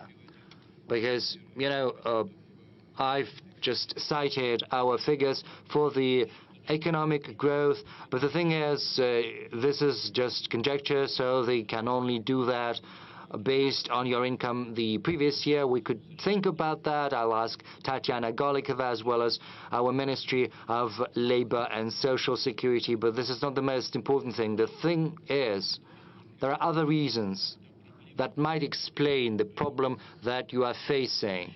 When your income is a little bit more than your minimum wage, and once there is this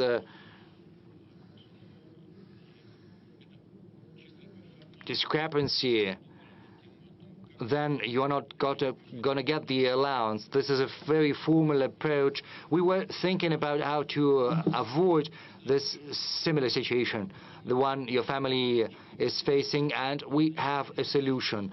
We have to recalculate the income tax, and then we have to give at least a 7% tax rebate based on the tax your family has paid. I think this will be able to compensate the money you're not getting due to the fact that you're not entitled to the allowance. We'll have a look at that. We'll see how it works. The government believes that this will be able to give you back the money you're not getting normally due to the fact that they're denying you the allowance. This is a recent decision. We are going to look at how it's been implemented. Secondly, you spoke about travel and going on vacation. We know about the problem. I've spoken to the leaders and to the heads of the industry. You know, our aviation industry is very stable. Last year it was 105 million passengers. This year it's going to be 111 million passengers that have used air transport. So we are coming up with a solution. There are going to be benefits provided to children with to families with many children.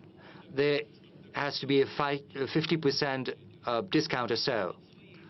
But the thing is, air companies are giving their own benefits, but this is not a standard tariff, and it's just a little lower than the normal tariff, and they're kind of circumventing the rule. This practice needs to be stopped. I fully agree with you. A full discount has to be provided. So I would like to ask the government to resolve it before January the 14th next year. And as for this 7% tax rebate on income tax, this is a solution we're going to look into and see how it works. Thank you. I think there's another follow-up question about demographics somewhere in the room. Yes, please. Where are you? Dr. K, Czech and Republic. Mr. President, you are talking about demographic growth, how important it is, and you are citing the example of the Czech Republic. Yes, not just the Czech Republic, but also the Republic of Tiva, because these two regions are very good in terms of demographics. Probably we should provide some special program to the regions that are most efficient in addressing the demographic challenge. And secondly, you adopted the three-stage strategy for a high-speed road. Last year, the third stage is Moscow-Adler, and many experts believe that if Grozny and Makhachkala are included into this road, then this direction is going to be more efficient. Thank you for the question. Well, you have mentioned the fact that Chechnya is doing well with respect to demographics. It is true, both Chechnya and Tuva are doing well in this respect. Two regions in the Federation. Do we need to take any additional steps or measures? Shall we think here and the rest should take as a role model? Probably. With respect to regions that have lower birth rates that are below 1.41 factor, they need a special program to support birth rates. There are 35 such regions, and a separate program to the tune of 75 billion rubles for the next forthcoming years is planned. And as regards Moscow, Adler, Grozny, Makhachkala high-speed road, we have several issues to resolve. We need to resolve the Black Sea passage and the entrance to Sochi, the exit to Sochi from that road, and eliminate the traffic congestion in the vicinity of Adler. During the high tourist season, people spend hours in those traffic jams, and first of all, they built an alternate near Sochi, and the existing road is a bottleneck, and then the two traffic flows merge in front of Adler, and we need to resolve this bottleneck, widen that bottleneck to avoid traffic jams. So either there or during or on the spot next to Adler, Chechen construction companies will be working. As regards Grozny and Makhachkala, it is probably a proper thing to do, a good thing to do, a good idea. We'll think of it later. Next stage. Chechnya main roads. You had a similar question. I just don't want to offend people. Hamazat Batukayev, Chechen State TV and radio company, Grozny. Yes, this was part of our question. Thank you, but you gave an assessment to the city of Kazan while talking to my Tatar colleague and mentioned the BRICS summit, and you also visited Grozny. Is it a beautiful city?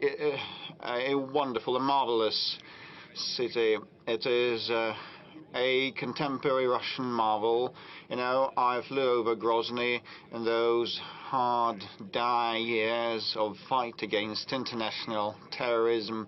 It was in debris, and with machine gun firing, and many people thought of moving the regional capital to Gudermes, but the first president and the incumbent president said no, because Grozny is the traditional capital for the Chechen people, and we will restore it. So the results since then are marvelous, and this is the merit of the incumbent president, and the entire Chechen people is credited. Also, their hard-working character, and look at the mosque, spectacular architectural edifices and forms. We take pride, we cannot but take pride in what has been done in Chechnya and Grozny over the past years. Congratulations on that. Thank you, Mr. President. I recall your words when you were at the mosque talking to the Mufti, and you said that the Islam and the Orthodox Christianity, all the conventional faiths, have one single root, moral root. And let me ask a question about the Russian Special Troops University. It now has your name. It's named after the commander-in-chief.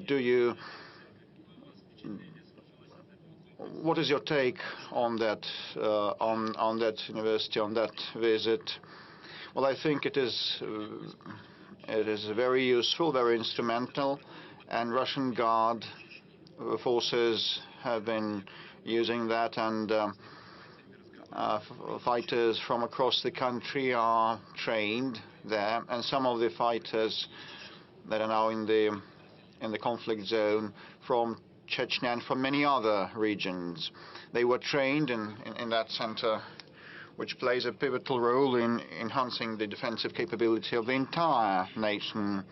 Okay, I can see our Chinese friends from Xinhua agency wishing to ask a question. Mr. President, good day. My name is Huan He. I represent Xinhua News Agency.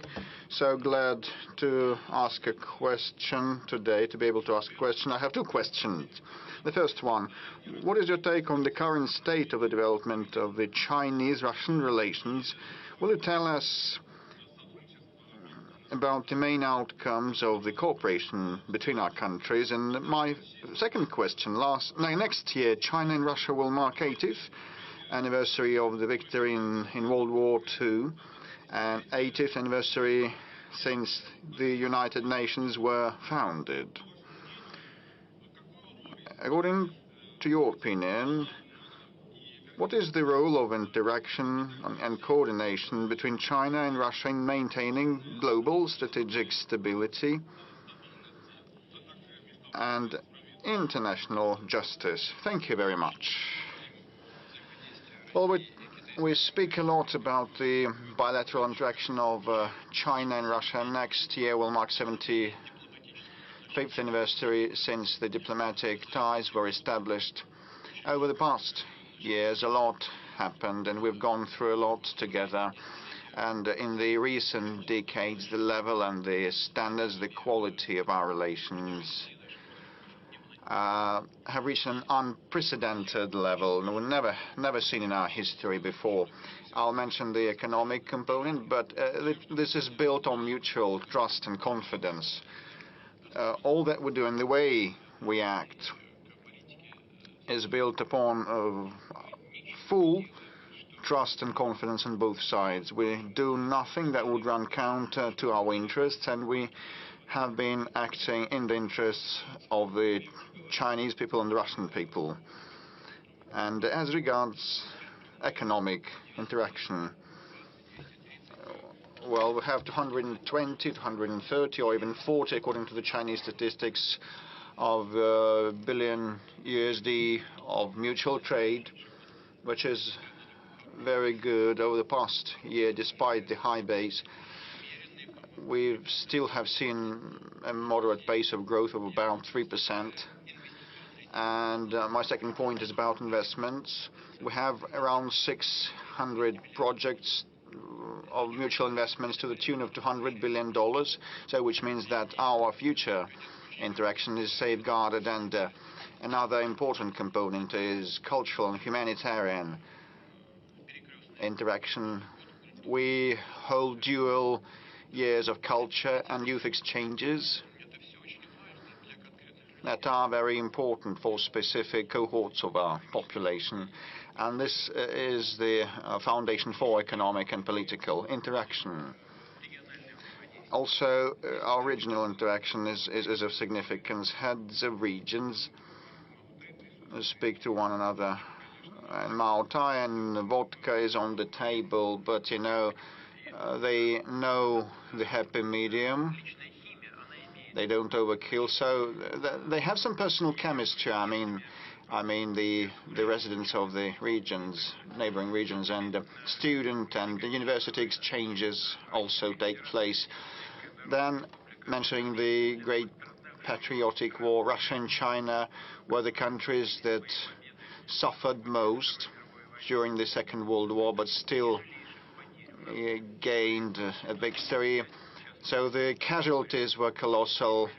We lost 25 or to 27 million people, and China lost even more, around 30 million people in casualties. So the things that the Japanese militarists did on Chinese land are horrendous, and the Chinese people went through that ordeal.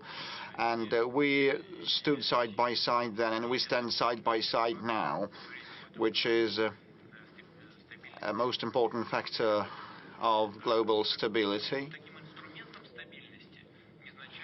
And originally, the United Nations was established for the sake of this stability, and the Permanent Security Council members include Russia and China, and we almost always coordinate our approaches on international arena. And definitely this is a very important pillar of international affairs, so we'll keep acting in this vein. Please convey my best wishes to the leader of the People's Republic of China, a person whom I believe to be my personal friend, President Xi. So please, I call on everybody to ask no more than one question and be succinct. Kuban region in the central sector. Please ask yours. Good afternoon. Krasnodar region, the Lights of Kuban newspaper, Marina Smirnova. The question is as follows. Nowadays, the talks are rife about the migration issue. Ways to resolve it are entertained. The Krasnodar territory is a big region and cohesive one. Still, we have the issue of migration. We have restrictions in place. Only the construction sector allows patents.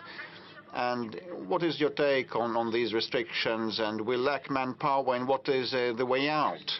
So this is a very sensitive and acute issue, not only for this country, for Europe also, and for even more acute for Europe. So we lack manpower. Yes, this is true. We have unemployment at 2.3%, which means it's almost inexistent. Well, our businesses and ministries have been telling me that there's a shortage in the construction sector and manufacturing. It's hundreds of thousands of workers. This is a hard fact. What the way out might be, you ask. So first, in order to reduce the number of the labor migrants, one needs to enhance the labor productivity using new technological solutions that do not require lots of low-skilled workers. And hence, you should focus on high-tech sectors. So there will be no need to bring in more low-skilled migrants. Second, if it's inevitable, we need to act together with our partners, like in some of the countries, like Central Asian countries, in order to prepare people in those republics in advance. They should get to know the Russian language, learn the Russian language, and Russian language studies centers should be established, and the prospective migrants should be knowledgeable of the Russian legislation. And definitely requirements for those already on our soil must be tightened. They should respect the environment they live and work in. And this is the responsibility of the law enforcement bodies. So there are two components here, the economic and the law enforcement ones, and they should merge. There should be synergy between them. We had lots of debates about establishing a separate body or just leaving it as a division within the Interior Ministry, but I believe still that it should stay inside the Interior, and actually a powerful heavy-duty center should be established that should be in constant touch with the economic agencies and ministries and regions, definitely, to resolve those issues and keep track of things. And there's a great deal of regulation on the regional level, and that must be governed from a single center.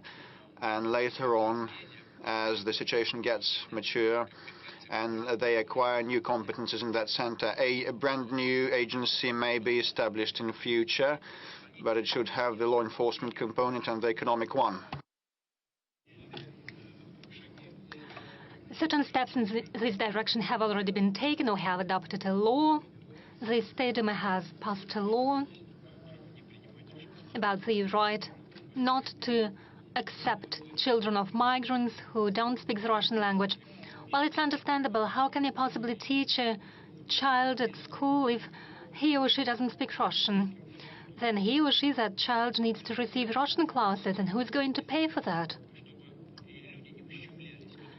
So we need to make sure that the rights of those who come into our country don't are not infringed. We need to provide health services and social services, but it shouldn't become a burden for the local population, and the comfort of those people should not be affected and impacted. So the government should pay more attention to this problem, and I've just mentioned how we are going to address it, first within the Ministry of Interior, and then if the situation requires so, we could think of establishing a separate body that would involve representatives of law enforcement agencies and the economic bodies. Mr. President, we have monitored the situation with migrants. It is indeed a very acute and complex question, an issue, but we've received many questions from those who travel into our country, and not only those who come to earn money. In many cases, those are Russian people who want to return to their homeland, receive a Russian passport, and become full-fledged citizens of the Russian Federation. We received such letters from Ukraine, from Belarus. There are many Russian people in those countries. We received equal questions from Germany. For example, Lev Zebel, who left to Germany in 1990 and returned to Tarusa in 2006. Had a similar question. He stayed for many years in Russia, but he cannot receive the Russian citizenship.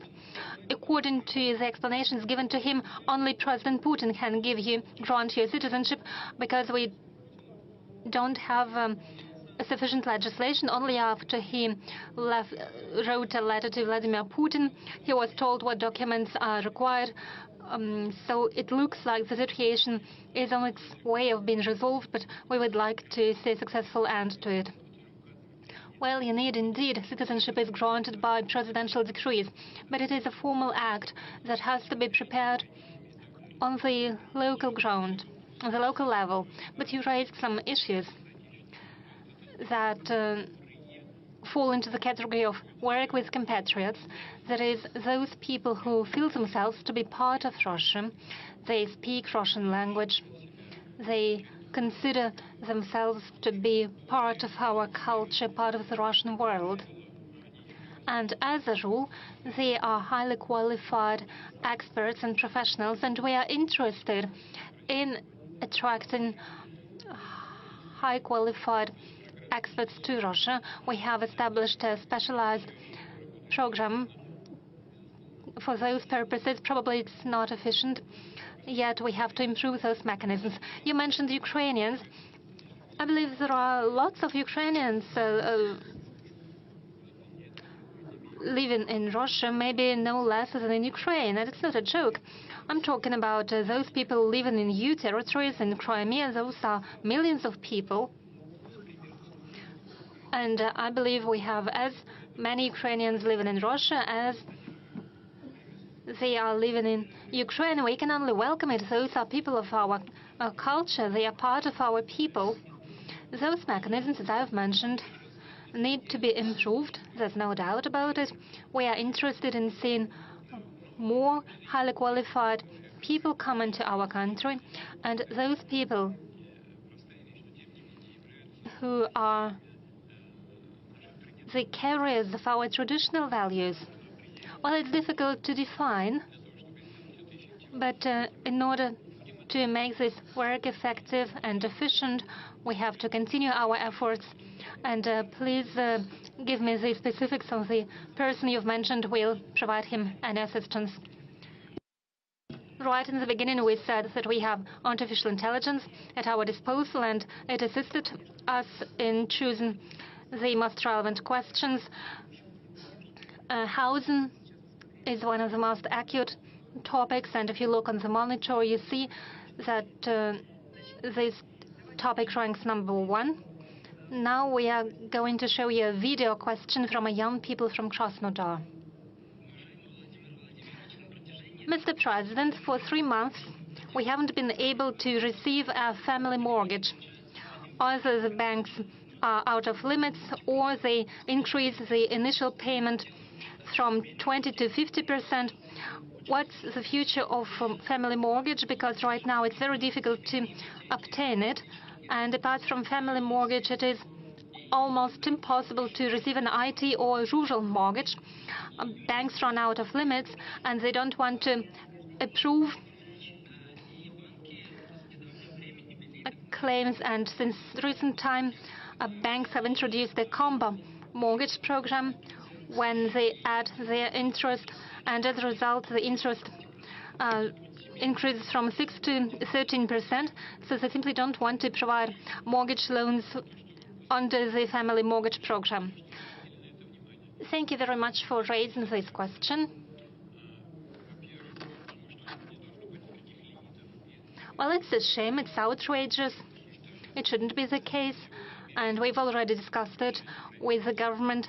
I was promised, and I'm going to check whether this promise has been fulfilled. There would be no additional interest rates because it is a subsidy from the government, and banks should be only interested in receiving their 6% from those who use the family mortgage loans.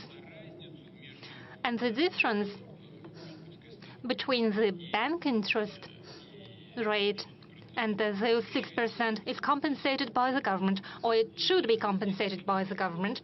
So there are no limits on the part of the government. So the difference settles down in the banks. It means a significant income for them. If they deny an application, it means that the government doesn't send a subsidy to the banks.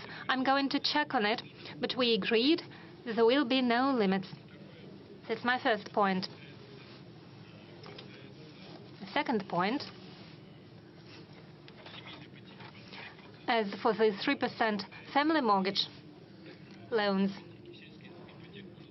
and as for the rural mortgage loans, the ratio is 3% for the rural mortgage loans and 3% for the family mortgage loans. Last year, we constructed 110 million square meters of new housing. It is a record since Soviet times. 50%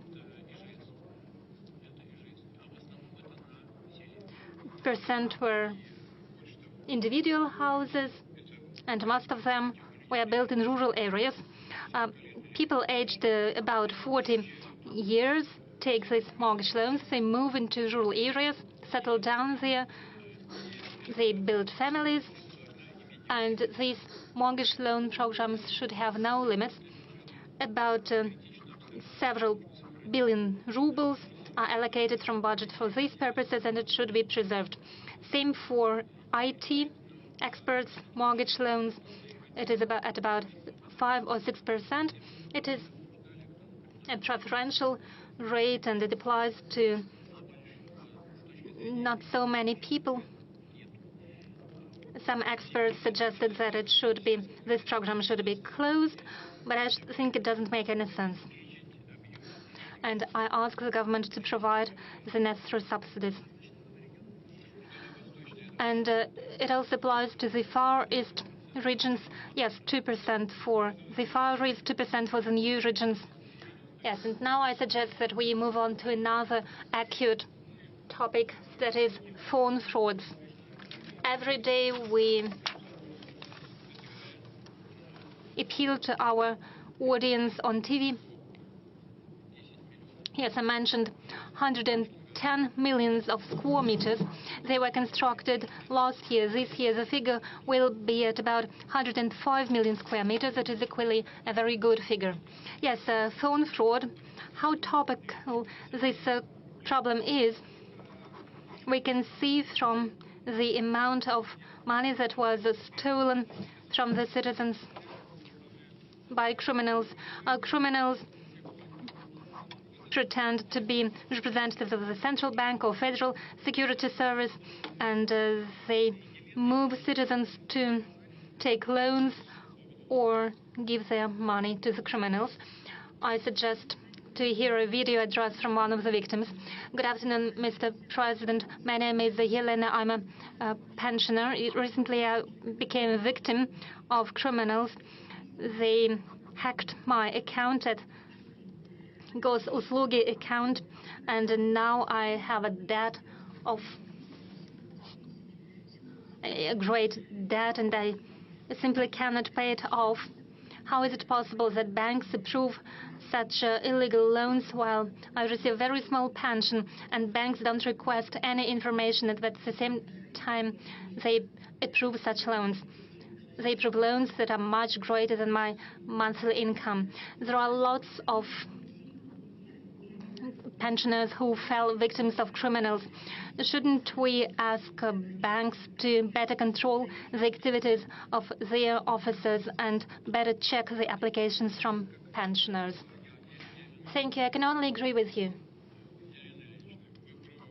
Yelena, you are quite right.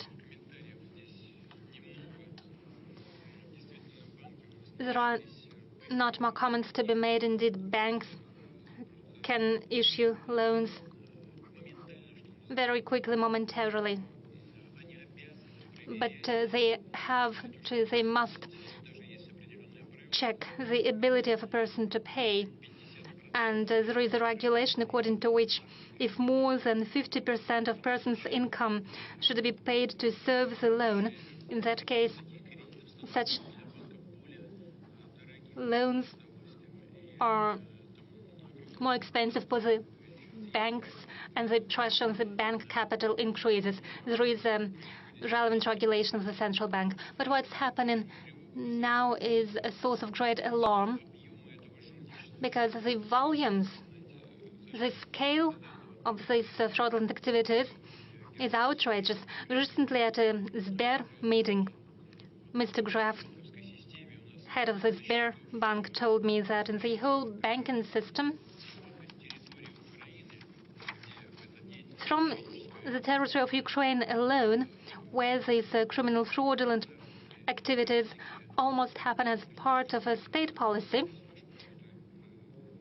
it is conducted under the supervision of the special forces of Ukraine. Only from Ukraine alone did the criminals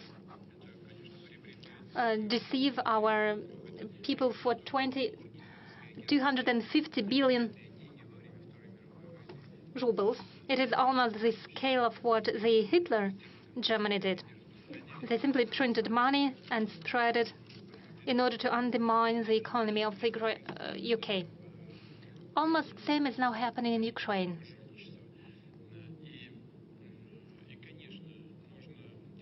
And of course, we have to supervise the situation. We should keep it in focus of our attention. The loans of up to 50,000 rubles should and can be issued online, but starting from 50,000 people and up to 200,000 people is a sum that requires special checks by the people. People should be given more time to double-check their decision and approve it additionally. And when it comes to the loans for more than 200,000 rubles, then people should be given extra time to double-check their intentions. And we need to take the relevant regulations by the central bank, and the banks need to be regulated. Those banks who issue such loans that are uncovered. And there is another problem of which Governor of the Central Bank and the Ministry of Interior have reported to me. We find out that there are people who are not involved, seem not to be involved in those criminal activities, but when people become victims, and this money are first transferred to the third-party accounts, and then criminals receive the money from those third-party accounts, and those third people seem not to be involved when they open their accounts in the banks. So it is a suggestion to increase not only control, but also the responsibility of those people who are in reality involved in these criminal activities. These intermediaries understand why the cards are opened in their name. So there is a proposal for criminal liability for such activities. I'm not saying that it is a solution, but still that's a possible avenue for moving forward. Do you know anyone who suffered from telephone fraud? No, I don't know such people personally, but though there are people, and those I know, they reported to me They get calls. They used to get calls, and will get calls, I guess. Yes, possibly. But when they hear an unknown voice and any offers that have to do with that end up with certain actions, they put down the telephone or disconnect the call. And I suggest that all citizens of the country do the same. Mr. President, quite often such unknown voices call from call centers that are situated in Ukraine. We've noticed that after strikes against energy infrastructure of Ukraine, the number of fraud calls are decreasing. Simply, they're cut off from the power. Yes, maybe we could put those phone centers as one of priority goals. No, priority targets for us are military infrastructure and military industrial complex facilities, also possibly decision-making centers. However, phone call centers, we are not to waste our munition on that. We need to make the necessary decisions domestically through the necessary institutions at the central bank, at the Russian government, and in the Ministry of the Interior. Mr. Peskov is looking nefariously at us now. Let's get back to the audience. You've mentioned Ukraine, and I see the banner, the other Ukraine. Could you give the mic to them, please? Mr. President, Galina Merkulova, I'm deputy head of the media resources of the international social movement, the other Ukraine. We represented the interests of millions of Ukrainian citizens in the Ukraine itself, unfortunately still under the control of the Kiev regime, as well as in Russia, European countries. We have opened 55 branches of our organization. Our movement believes that the other Ukraine believes that the only way to save Ukrainians from the criminal, illegitimate regime of Zelensky, which has usurped the executive, the legislative, and judiciary authorities, is to unite the two peoples, the Russian and the Ukrainian. What are the conditions for you to begin the negotiations with Kiev? If not with Zelensky, then with whom? One more important aspect. Right now, Ukraine sees the persecution not only of the Orthodox Church, of the Russian Orthodox Church. It is basically eliminated. What do you think about that? Do you think that the position of the Russian Orthodox Church has been undermined? Yes. Okay, now first and foremost, please sit down. About the illegitimacy of the regime, I have already spoken on the topic. As I understand, the inspirator of this movement, is this an organization or the other Ukraine? It's a movement. Okay, it's a movement. Inspired by Viktor Medvedchuk? Yes. Yes, we don't see each other. But I know that he also thinks that. Why is the regime illegitimate? And I'll repeat myself once again. The constitution of Ukraine does not have an indication of possibility of the extension of the mandate of the president, even during the martial law. There is just one authority, that is the representative, the council, that is Rada, the parliament, and their mandate can be extended during the martial law if necessary, without elections. And I understand that you know it. The thing is that the government, the whole governance in Ukraine is built around president who appoints the downward executives and authorities. That is the leadership of all intelligence and army institutions. So if the first, if a president loses legitimacy, the same happens downwards. So whatever they do, when they execute his orders, they become the accomplices in his illegitimate actions. That's first thing. Now, as for the preconditions for negotiations, we don't have any. We're prepared to hold a dialogue without preconditions. However, on the basis of what we have already agreed upon, and I have said it 100 times, what we have agreed on during the negotiation process in Istanbul at the end of 2022. Also, regarding the reality on the ground right now. We have presented the position of the Russian Federation. That was presented also during the June statement at the Russian Foreign Ministry. I don't want to repeat myself. It all has already been presented. If not with the head of the regime, if he's illegitimate, then with whom? You know, if someone runs through an election campaign and proves his legitimacy, we're prepared to talk to anyone, even with Zelensky. But right now, if the Ukraine truly wants to go through a peace settlement, they're capable of doing that. They can organize this process in any way they want. But we can sign an agreement only with a legitimate person. And Rada and the chairman of Rada are legitimate, are the only legitimate people. But they're completely under control of the head of the state. But it's a formal issue. They can organize it in any way they want. But we need to sign this document only with a legitimate representative of a legitimate authority in the Ukraine. There was a question about the Russian Orthodox Church as well. Yes. You know, what's happening with an Orthodox Church, that's unparalleled. This is a blatant violation, an outrageous violation of human rights, of rights of believers. The church is being tortured. This is akin to being slaughtered. And everyone in the world prefers not to notice that.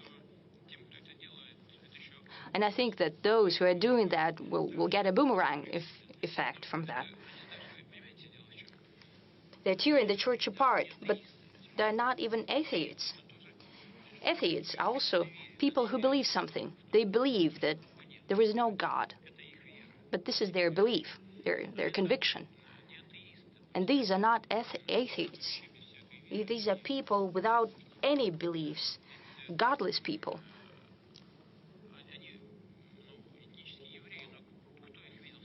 They're ethnic Jews, but has anyone seen them in a synagogue? I don't think so.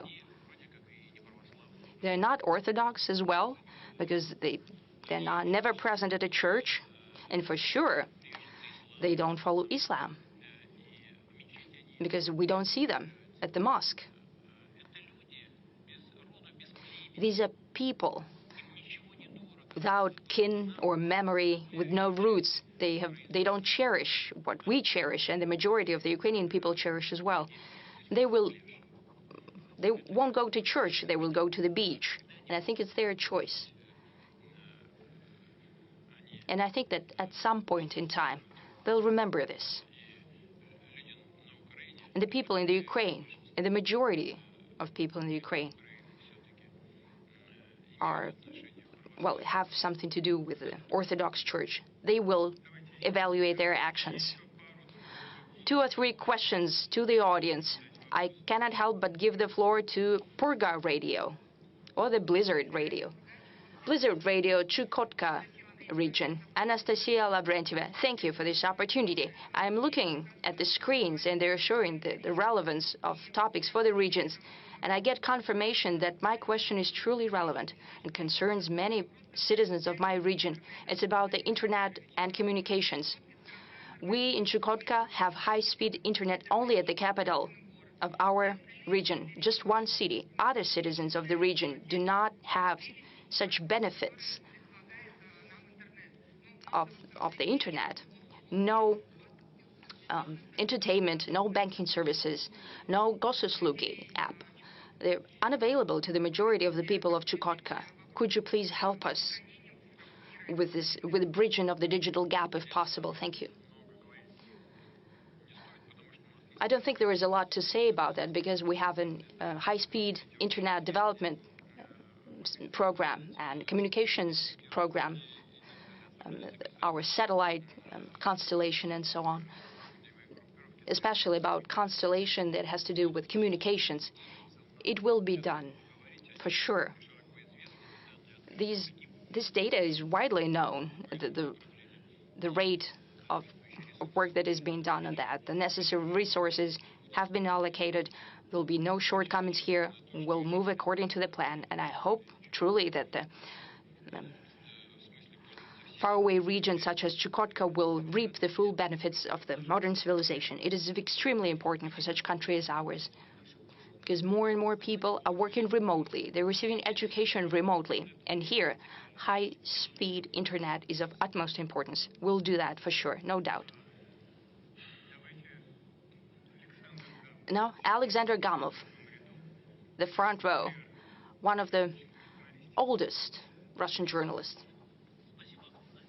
Thank you very much. Komsomolskaya Pravda website and a newspaper. I'm here with girls, with Marina, Putin team representatives. We haven't spoken about that, but I wanted to congratulate all of us and you, Mr. President. I think this is the 20th press conference, though colleagues trying to correct me here, saying that it's 21st press conference. This format is unparalleled in the world, and I hope we'll have even more editions of that to come. My question is, contrary to the skepticist prognosis, the presidential program, Time for Heroes, did not become just a single-use program, just a rubber stamp program. What were your personal hopes for this program? Were they fulfilled? Or what kind of expectations do you have now? And just a last-moment question. Why don't we cherish and protect enough, our heroes? Not only the death of General Kirillov. He was mentioned as an aside today. But there were plenty of cases when our participants of the special military operations were offended, or later the law enforcement interfered, but there were many cases.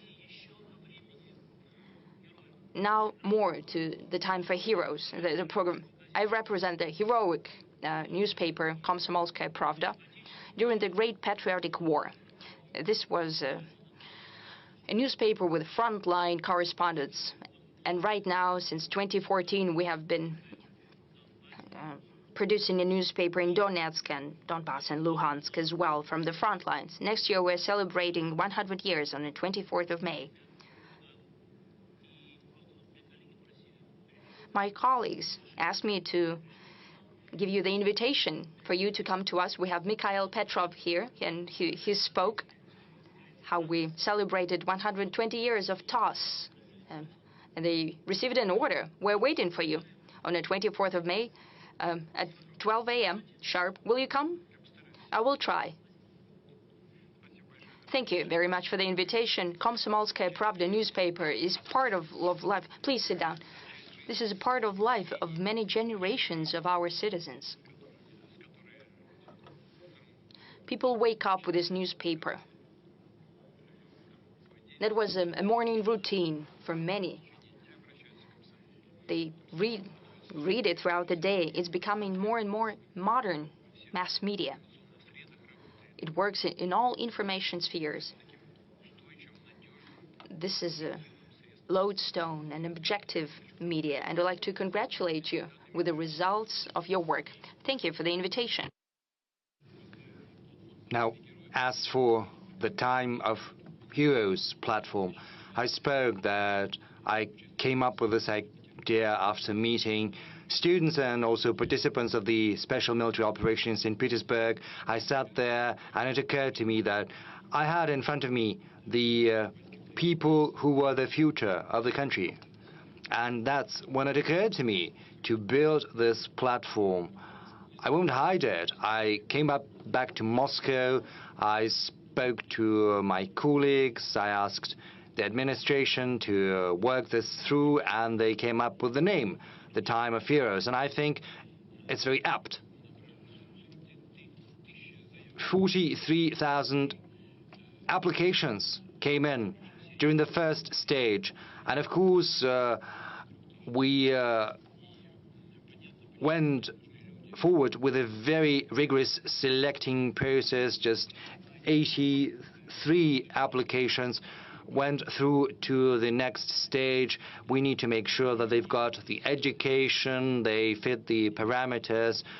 because they will have to work, and the government and big companies and municipalities, ministries and agencies. I spoke about this during my meeting with United Russia, but I have to say all of them, every one of our people fighting for our country and the special military operation are worthy, but we have to make sure that they fit the field they want to work in, because they need some experience, education, because it's one thing fighting for your country and another working with people. You have to have a certain predisposition as well as a talent, because these activities are somewhat different. And we have to choose the people who are willing and capable of working there. And so far, there hasn't been a single hiccup. All of them have fit perfectly. Right now, we've launched the second stage. 15,000 applications have already been filed. The period for applications has been extended until mid-January, mid-February, or something like that. And this process will keep going. As far as the first batch is concerned, many of them are working. Some of them have been appointed as heads of Russian regions. Many of them have found themselves in business, in entrepreneurship, in the government at all levels, federal, municipal, regional levels, working in big companies as well. And I would like to reiterate something that I spoke about during the United Russia Convention. I've recently visited a rehabilitation center. There are soldiers with trauma, with injuries. Some have missing limbs, but I can see a spark in their eyes, because they are willing to work, and they're capable of doing that, because modern rehabilitation techniques allow that. They can work in a fully fledged manner without any health restrictions. The only thing they need is a helping hand. You know, I remember the face of one of those guys. He said, yes, I understand, I do not have the education, I have neither education nor experience, but I want to do that. And these are precisely the people we need, those who are willing to work, who want to work, and all they need is a little help. You know, when I was still doing judo, our coach, Rackling, said, do as many pull-ups as you can. And some of them did a lot more than I did. And you know, we asked him many years after, you decided to take in some of us who didn't make as many pull-ups as others, but he said, you know, you went to the end. Your hands were trembling, your arms were spasming as well, but you made as many pull-ups as possible, whereas the others did as many pull-ups as they required, and they didn't fight. So you were willing to go all the way. And these men are just like this, and they need some help. Oh, yes, that's a very important question. I understand. Yes, you're right. First, these attempts are not the first ones. We are aware of what the adversary is seeking to do. And these attacks are not just targeting our military. I expect that when I talked to your American colleague, there are, you know, assassinations like that of Madame Dugina, which was terrible. There are attacks on journalists, on civil leaders. These are terrorist actions perpetrated by the current Kyiv regime. And that means that our law enforcement agencies, as well as our special services, are missing these strikes. What can I say? I can say that we need to improve our work and make sure such things never occur again.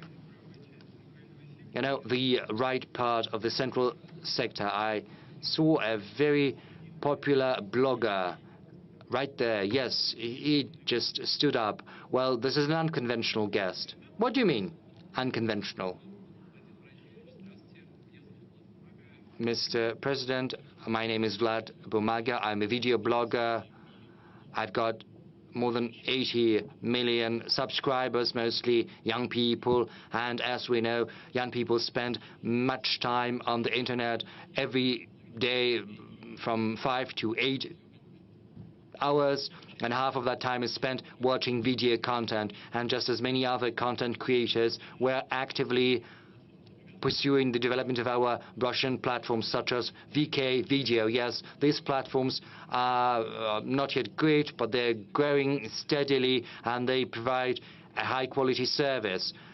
Which brings me to the question, why block YouTube when our platforms are doing quite well on their own, because they're competitive and they provide good conditions, good terms for authors and content creators, and we can post content there and broadcast our ideas, our narratives to a wider audience than the Russian-speaking audience. And on another matter, as I said, almost all children know me and watch me, almost all children in our country, and this year I became a father as well.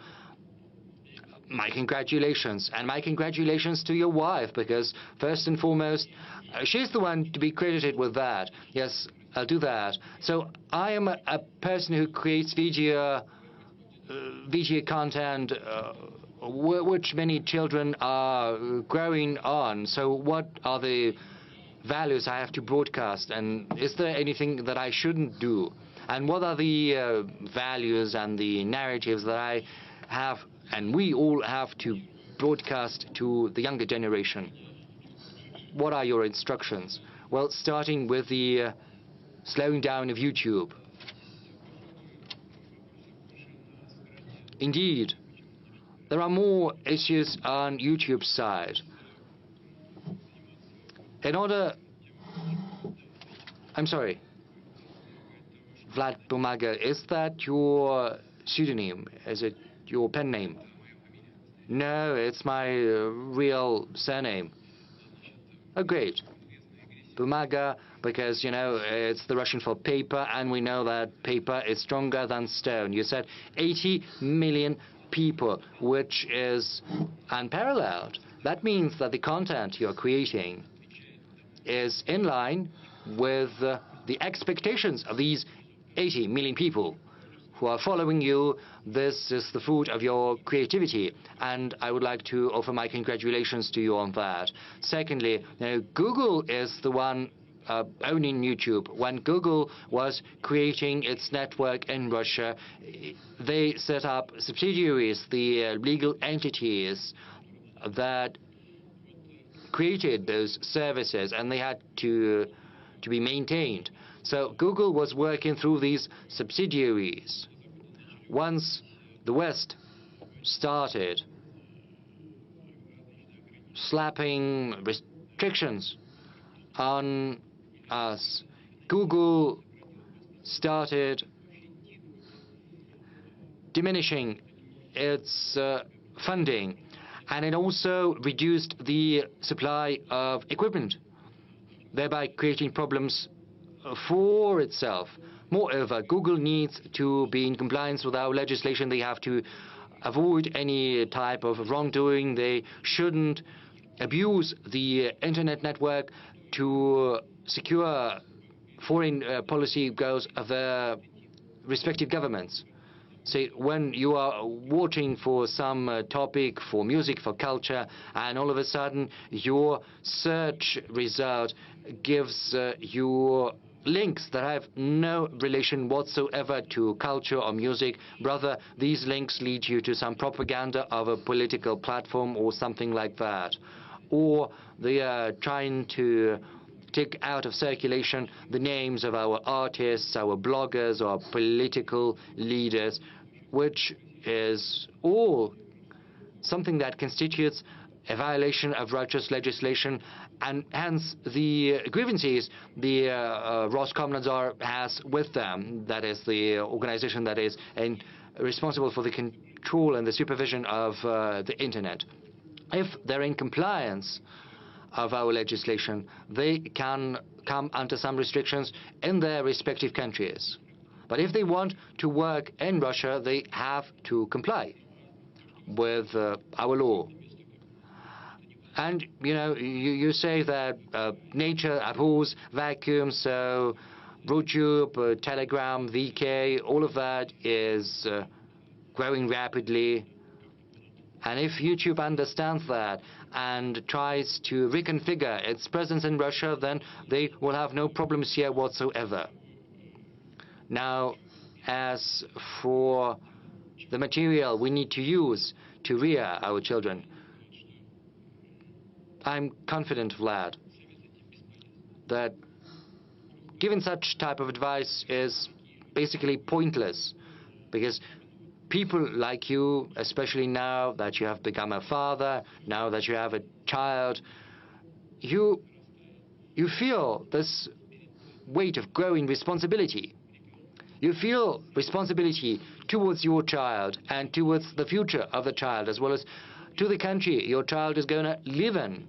And this sense of responsibility is going to serve as a beacon for you. And it's got to be even better than any instructions or advice I might provide to you with regard to what I think is useful for the future of our children, or what is perilous and nefarious for our children, and which is something you have to fight, not because this is what I instruct you to do, but because your heart tells you to do that. Unfortunately, I skipped TV3. I'm sorry. Since we're talking about children, we've got a young girl, a young lady there, duping families with children, maybe the allowance? Well, I'm going to tell you. My name is Yelena Usmanova, Mr. President. I'm from Tatarstan. Yes, Tatarstan once again. An online newspaper. First, thank you for choosing Kazan as the venue for BRICS summit, but my question is not related to that. There is a group of fraudsters who have duped hundreds of families in Kazan who were dreaming of having children of their own. They drew out a mortgage with government support, but their houses have never been built. So I'd like to ask you whether they will get any help, as you in the past provided help to those who paid for their housing before their houses were built. Because right now, these families have to pay back their mortgages. So when will people get support rather than the banks? Well, please stay there, please, with the mic. The thing is, we have set up a system for escrow accounts. If a person draws out a mortgage, then the money is channeled to an escrow account, and this money is frozen until the house has been built. I'm talking about individual houses, not apartment houses. The thing is, individual houses are in compliance with this program. It's the same. It's 3%. And, you know, we built 105 million square meters last year, and 50% of that was accounted for by individual houses. But the money was supposed to stay in the escrow accounts. Where did the money go? I do not understand what you're talking about. Well, this is what we had in Tatarstan. Hundreds of families ended up in this situation. Where did the money go? Can you tell me? I don't know the details. What's your name? Lena. Elena, those details matter a lot. Let's get to grips with it. It wasn't about escrow accounts. Lena, it may be probably the case when people are hoodwinked and their money is taken from their accounts. And probably we should compare and contrast it with other cases of similar kind, and we should prevent such cases. So we need more detailed information, because I'm not in the know. because these are very important things and we should rectify such flaws. Actually, we have some of the housing still under construction, and the money resting and registered with escrow accounts constitute around 7 trillion rubles. In totality, more than 65% of what is needed to complete the construction of the purchased houses, and this will be so that it's constructed in 2025, and no one will be left without the purchased flats, and the money on the accounts are protected and hedged and ensured. If you know about some practices that are off escrow accounts, please let us know. TV3 or Turkey. We will come back to you later. Anadolu Agency, Ali Jura. Mr. President, Israel has been breaching the international law, killing tens of thousands of people, including children, in Palestine and Lebanon. Currently, Israel has been capitalizing on the situation in that region to occupy Syria, breaching its sovereignty. How can you comment on the action of Israel in that region? Have you had a conversation with President Erdogan? Thank you. Please have a seat. We are in constant touch with President Erdogan.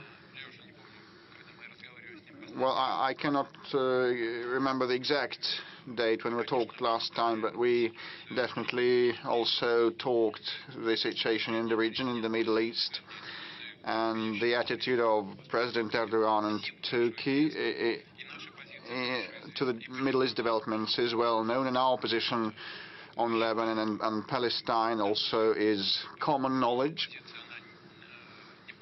Our stance is not subject to political expedient situation, and we believe that the resolution of Palestine issue can be attained only with the help of removing the root causes. So the Security Council back in the past opted in favor of a two-state solution, Israel and Palestine. Israel was established, Palestine is yet to be established. This is the issue, this is the problem, and Israel has been continuing its unlawful settlement activities to date. I'm not sure what goals Israel pursues in Gaza, but, you know, this merits only condemnation, and we did that on many occasions at all levels, including the public and civil level, and expressing our position in the Security Council of the United Nations.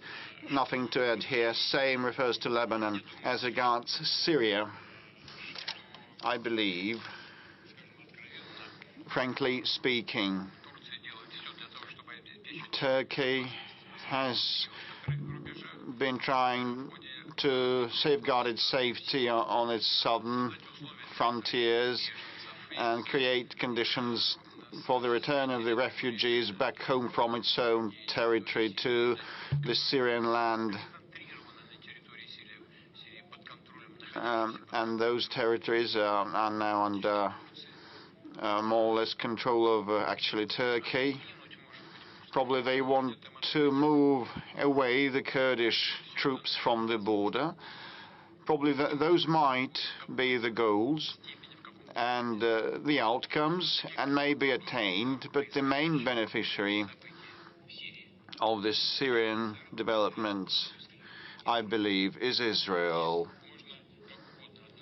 It's my personal belief. You may have any sort of attitude to what Israel has been doing. Russia has been condemning the seizure of any part of Syrian territory, but Israel has been trying to resolve its security issues. And, you know, The Golan Heights line is well known, and Israel has moved 62 to 64 kilometers on the front line, inserting around 25 kilometers into the other territory, the adversarial territory. It's similar to the Maginot line from the 20th century history, and real fortifications, formidable fortifications, and solid ones have been built, and we hope that sooner or later Israel will withdraw. But now they have been pulling in troops, right, like several thousand of troops, and they're going to reinforce the contingent there, I think, and local people have appealed and called on Israel to include those territories into Israeli state, and if it all boils down to disintegration of Syria, this will be decided by the UN in line with the UN Charter and the self-determination rights nations have. This is a very convoluted, complex issue, not for today's phone-in, and you know, Turkey has had problems with the Kurdish Working Party for decades. I hope there will not be an aggravation, but you know, some of the European leaders told me that after World War I, Kurds were promised their own state and were duped and deceived. And Kurds reside in Iran, Iraq, and Turkey, and Syria. You know how many of them live there, around 30 to 35 million Kurds. And this is the Kurdish issue is a major one, and the Kurds are formidable fighters. And the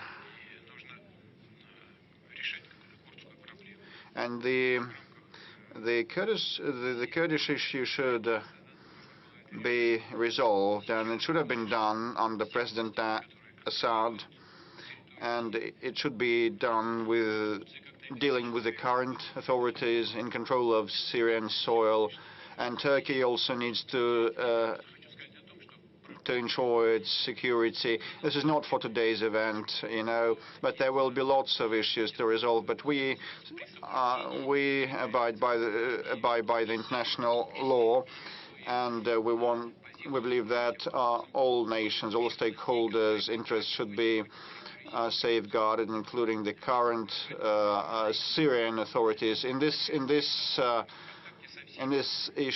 issue, we are on their side, and we are in touch with all the major groups that control a situation in Syria. TV3 military correspondent Alexander Malkevich, just in a nutshell, the fighters asked to convey words of gratitude.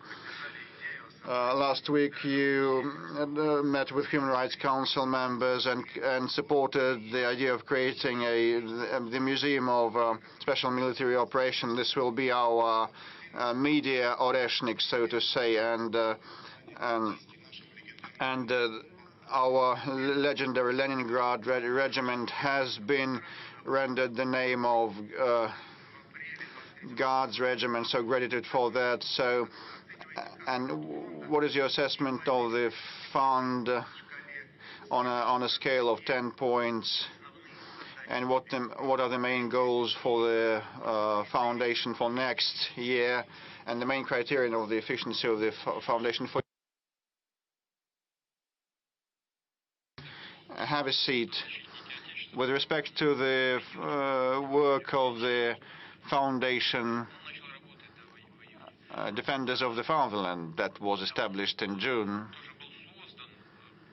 This foundation was established, you know, after my meeting with the mothers of the special military operation participants, with the widows, and I figure that the regular support methods to back our servicemen and support the families of the fallen heroes are insufficient, and we need a special arrangement to be established, including for those who get out of touch with the army. So the Defenders of the Fatherland Foundation was established for this sake. When they leave the military service, they still need the attention and care from the government, and it should not be formal, it should be targeted, individual, to each family, to each fighter. So this is the statutory goal of the foundation. It has to resolve social and welfare issues like allowances, payouts, receipt, prosthesis and artificial limbs, supply for those who need that, and they procure the entire service, not just the limb. And it is they have been carefully pre-selecting the prosthesis types and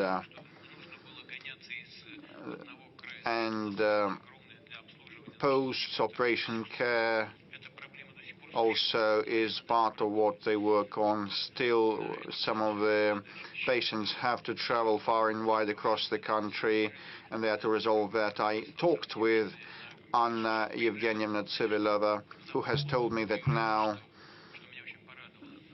the requests start coming from the fighters with respect to future employment, which is very important, and also about practicing sports and participating in cultural events, and this is so good. So it means that we are seeing a change for the better, which is very good. But, you know, future employment is the overarching objective of ours, because those servicemen and ex-servicemen are so enthusiastic, and they want to be trained for a peaceful life, or sometimes they can stay with the military and work at the draft commission offices, and they may move to the IT industry or work in sports, in military or civil sports. There's a great number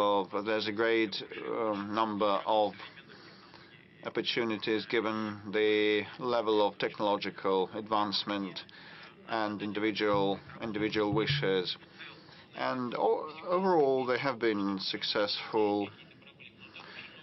There are still some issues, and some issues remaining, but some of the people working there were directly related to the military operation. Those might also be widows of the fallen fighters, or mothers of those who still are on the battlefield. So these are caring, non-indifferent people, and the servicemen that came back from the front line also work in that foundation. This is why it is efficient in its operations. I didn't want to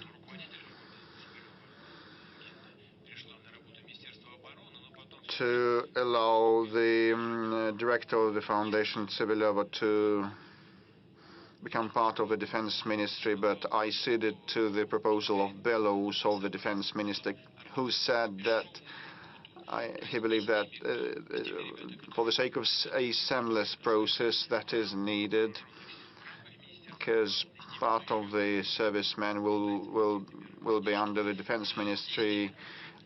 Some of them are on the front line, and others have left the army, so we need this seamless mechanism.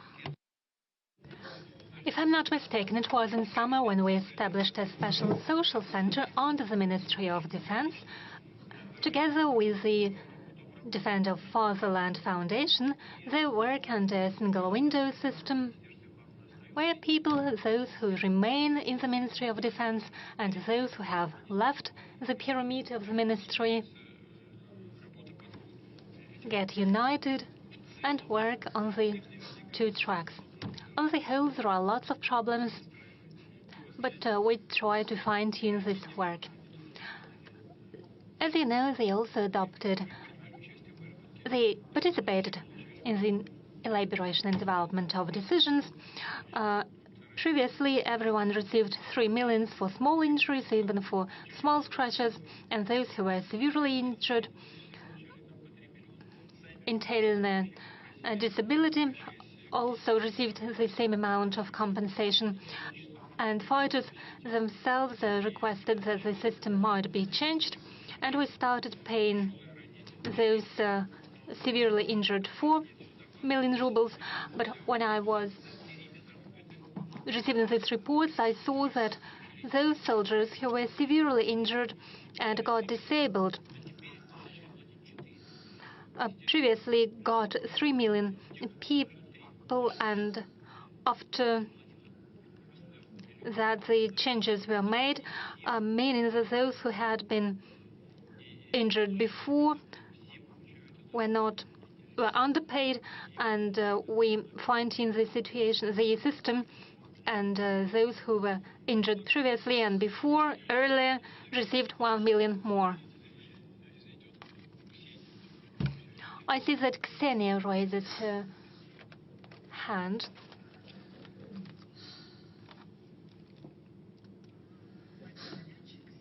Mr. President, Ksenia Sobchak, you touched upon a very important topic, the topic of single window and the capabilities of the Ministry of Defense. I would like to offer a different perspective to this question. We, stars of the show business, journalists, and those who are indifferent, implement various projects. In particular, for more than 2 years, we've been involved in a large-scale project offering assistance to those people from Belgorod and Kursk regions, our compatriots and co-citizens who were affected by the attacks of the armed forces of Ukraine.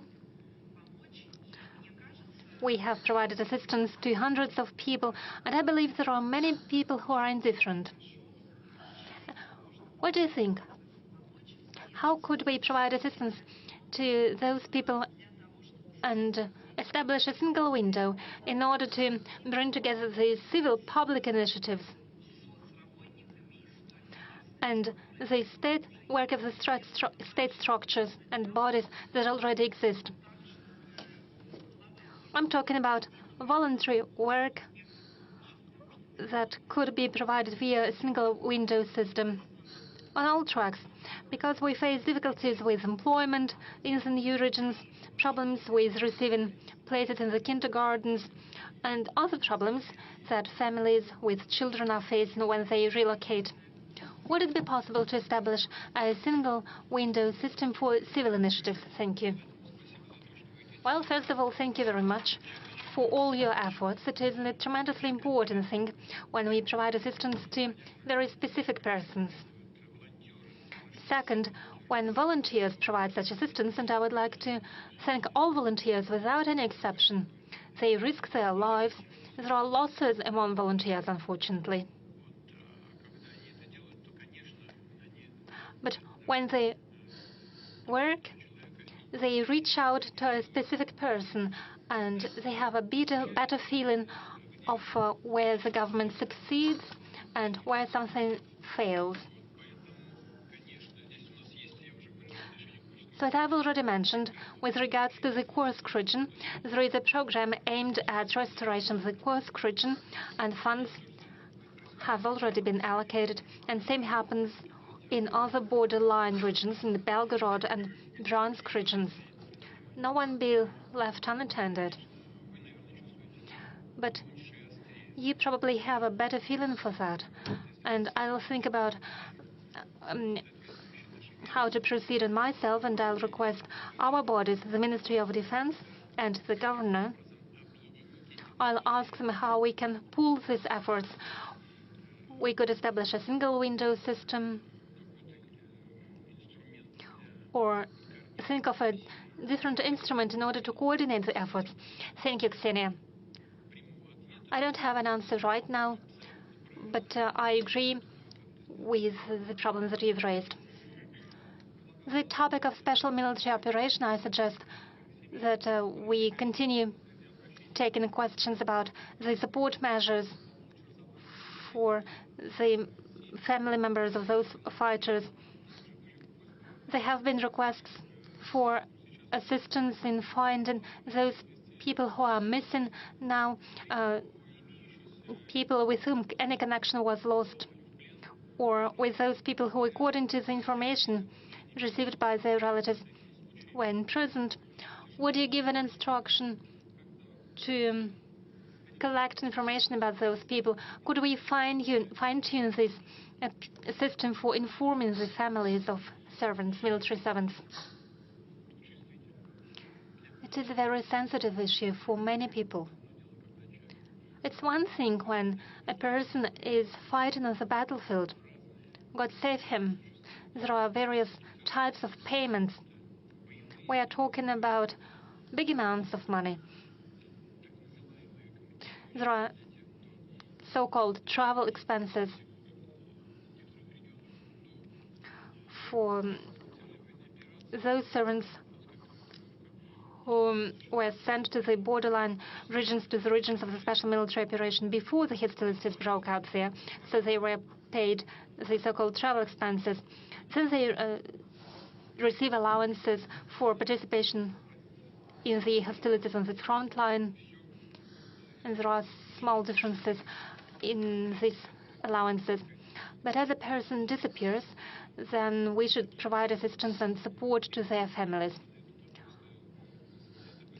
Ministry of Defense is aware of this problem, and at least two things need to be done on this track. First,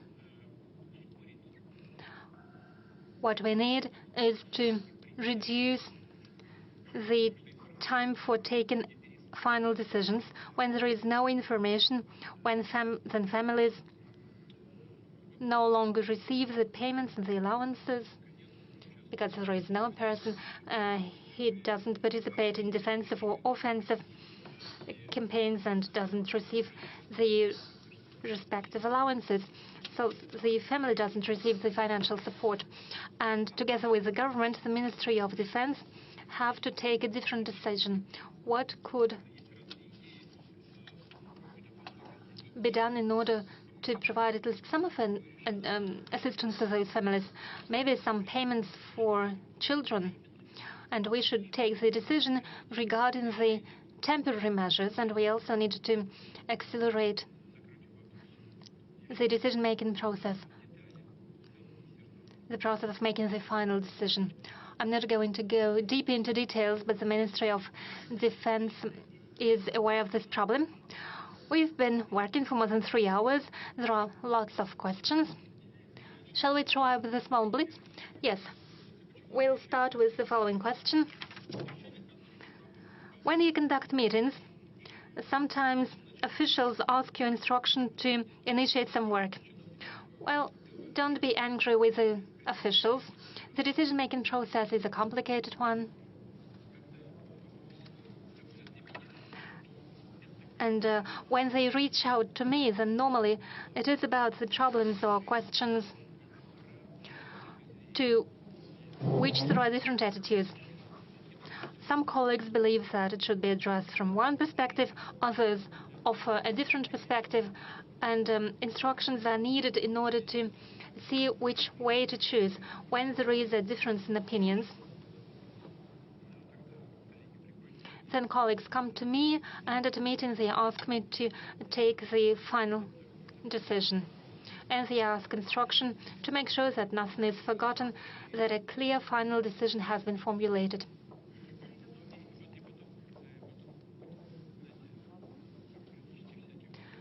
And, there are some bureaucratic tricks. When everyone agrees, it needs to be enshrined on paper to make sure it is a regulatory document. A second question, with whom of those who have passed away already or those who still live today you would like to have a cup of tea? Well, from those living today, I would like to have more time to spend with my relatives, with members of my family and my friends. I would like to have more opportunities to drink a cup of tea with them. As for the world leaders who have passed away already,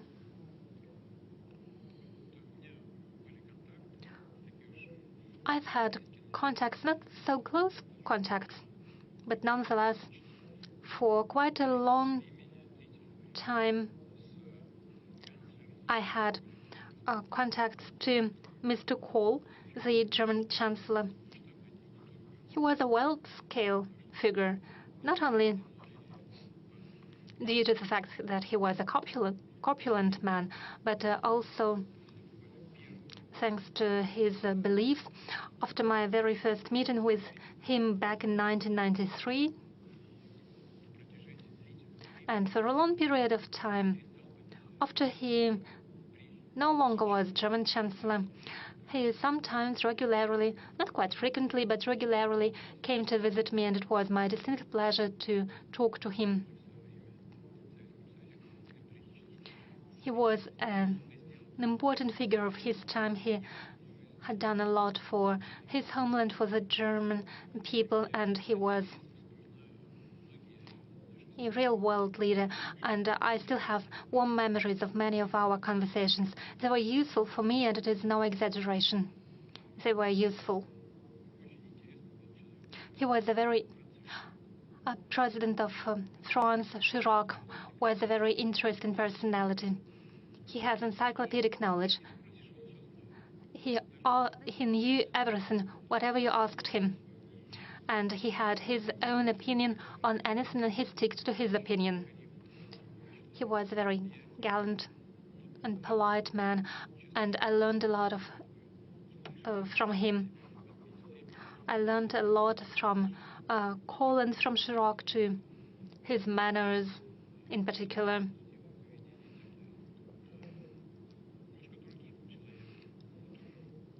A bit different sort of personality, but nonetheless a very warm person was Berlusconi. Just as Chirac, he accomplished a lot for development of Russia-Italian relations. Regardless of what's happening right now, we feel some affinity to Russia among the Italian population, just as we feel the same affinity to Italians. They've all made a large contribution to the development of our bilateral relations and to the world policy, and it was interesting to talk to them. They were true personalities. They had their own opinion, and they were focused on achieving best possible results for their own countries and strengthening the sovereignty of their countries. Even now, I have many friends in Asia. I've mentioned the friendly relation with China and India, and have warm relations with Prime Minister of India. So I have people to talk to. But just as any human being, those are my family members who are most important to me, and I have some friends from my childhood. I have a semi-question or request for advice. Do you have any banking investments? If so, I used to have a deposit in Sberbank, but when Bank of Russia fell under sanctions, that was the first financial institution, I transferred my money there as a demonstrative act, and I put my salary there. So did Elvira Nabiulina tell you about the interest rate tomorrow? I think it's interesting not only for Valery Simonov, who wrote from Pskov region. No, she does not tell me the interest rate. She possibly does not know herself, because they're discussing it at a meeting of board of directors, their own party meeting, and during the discussion they take the final decision. However, I hope that will be a well-balanced decision that will be in line with the challenges of today. The forecasts of Vladimir Zhirinovsky for the situation in the Middle East and the Caucasus are coming true. Will other forecasts of Mr. Zhirinovsky come true?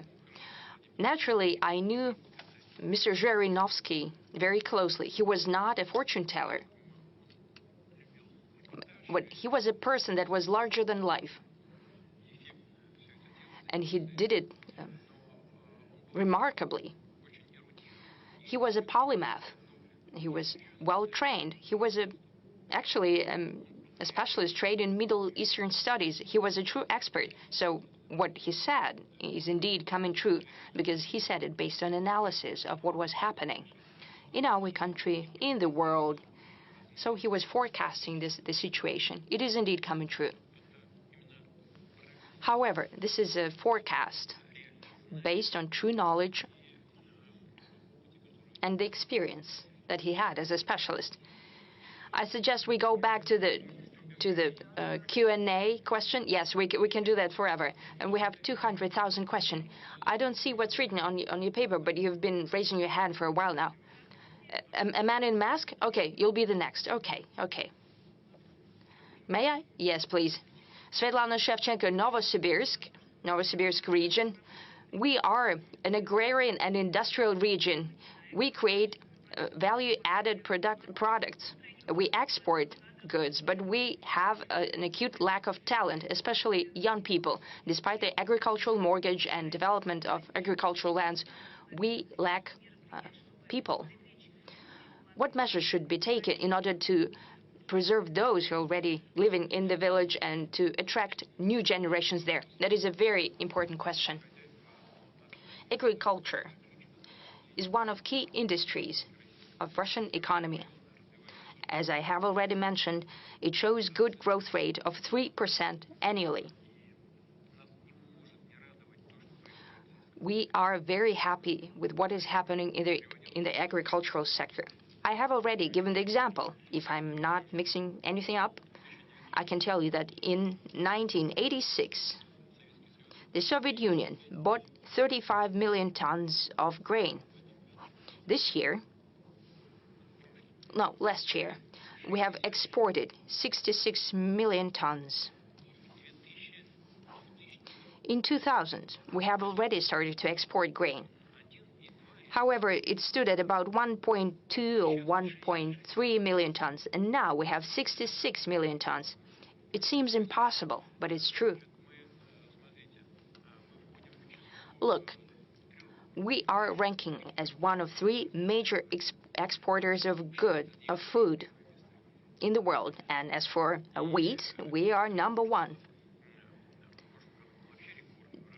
Last year, we had a record crop of 148 million. This year we'll have 130 million tons. For the past decade, we've had more than 100 million tons. We have tremendous export capacity. We are fully sufficient in meat, and we're exporting meat. We have issues indeed with fruit and vegetable and milk, though we have a special development program. But we see growth everywhere. One of the most important questions is social issues in rural areas, that is culture, education, housing. We have a social and economic development program for rural areas. It has already funds earmarked for that. Possibly that is not enough, but most importantly is to improve the level of life, the standard of living for people in rural areas and their income. That will solve all other questions, I'm sure. We'll move towards that goal. As for talent, indeed one of key issues. Traditionally, even back in Soviet times, we've dedicated great attention to human resources, and now the work in rural areas is already a business. And it's very interesting. It requires highly trained professionals at different levels in biology, chemistry, agronomes, and so on, geneticists. For example, as for genetics. It is very important science, but now it's developing in the interests of agri-produce. It's showing greatest growth. I think it's very interesting. And we should talk about not only at such events once a year, but we need to talk about all the time. And to create conditions for young talent to go into those in those sectors of the economy. As for the state, it will do everything that's needed to engage new students. And the producers should also do what's being done in other industries to create conditions, to create specially targeted programs for new students to find the pool of talent, to ensure their work at the production, and to engage them in hands-on internships. All that together will help. We promised to the journalist in the mask. I have already taken my mask off. I travel by subway. Andrei Knyazev, Arguments of the Week from Uzbekistan, here as a volunteer and head of the studio of young students and bloggers, the world of the young, Moscow. 45 years is the time I've spent in journalism. I started in Uzbekistan, and now here I see that paper journalism is dying out. Maybe such bloggers as Vlad Paper can help newspapers that are independent. They don't depend on the state or businesses. They depend on readers only. What do you think should be done for the weekly press not to go extinct? Because bloggers are not always smart, they're not always good. It's a short question. Now, another question that I asked to many authorities, including Madam Zakharova, spokesperson of MFA, and she told me to go to Vladimir Putin, direct line. That's why I'm asking questions here. Many of our scientists and many people who see the future are telling us that within 10 or 12 years, the countries of Europe, Japan, the US and beyond, the continent of America, might land underwater, might be submerged in the water, and they will try to ask to resettle into our country, but they're against us. Maybe we should tell them ahead of time. It is a hypothetical situation, but there are such forecasts. I read a lot of newspapers, not some telegram channels and those liars and everything. That's my question.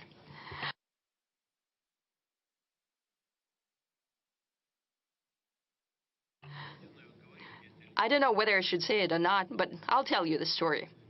You know, a famous joke, a family sitting around the table, and a small boy is saying, they're doing the crosswords, a word of 3 letters. His mom hits him on the head with a spoon. Why? The word is a house. And the father says, yes, you need to think about the house.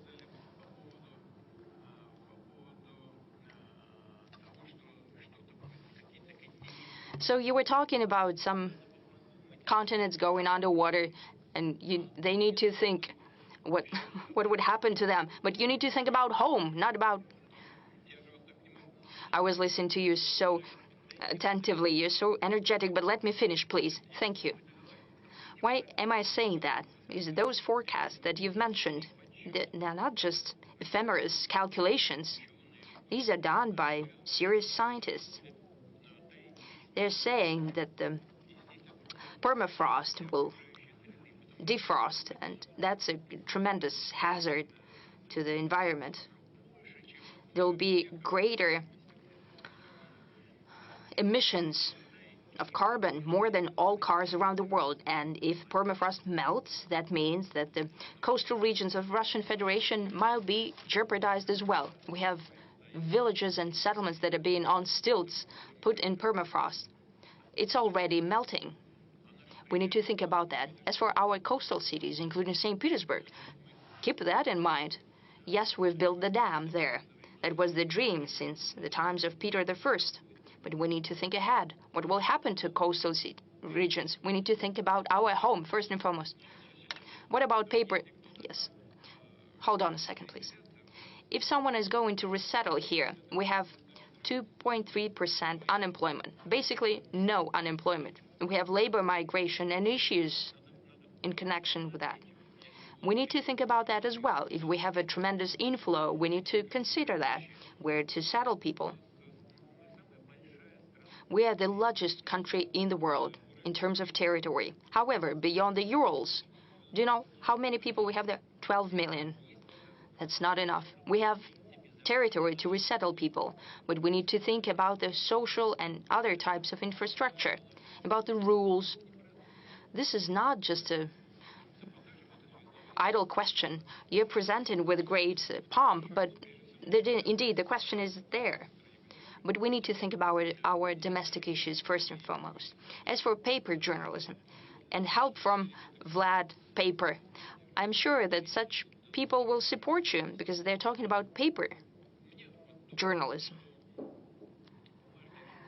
I have a feeling that paper journalism would also find a place in the ecosystem and in changing landscape, just like a paper book.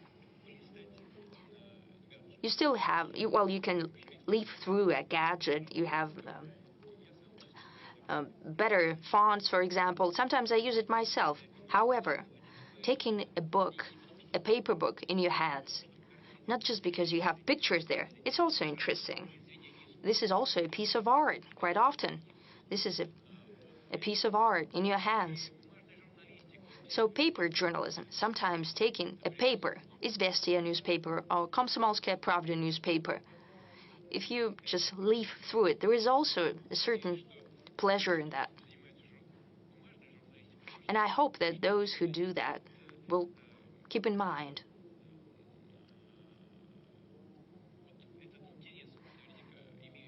And I'm sure that there is interest from the public towards paper journals, but most important thing is the content. Whatever the vehicle, whatever the media, but as Vlad the Paper said, most important is the content. And if a paper has decent and interesting content compared to some internet foam.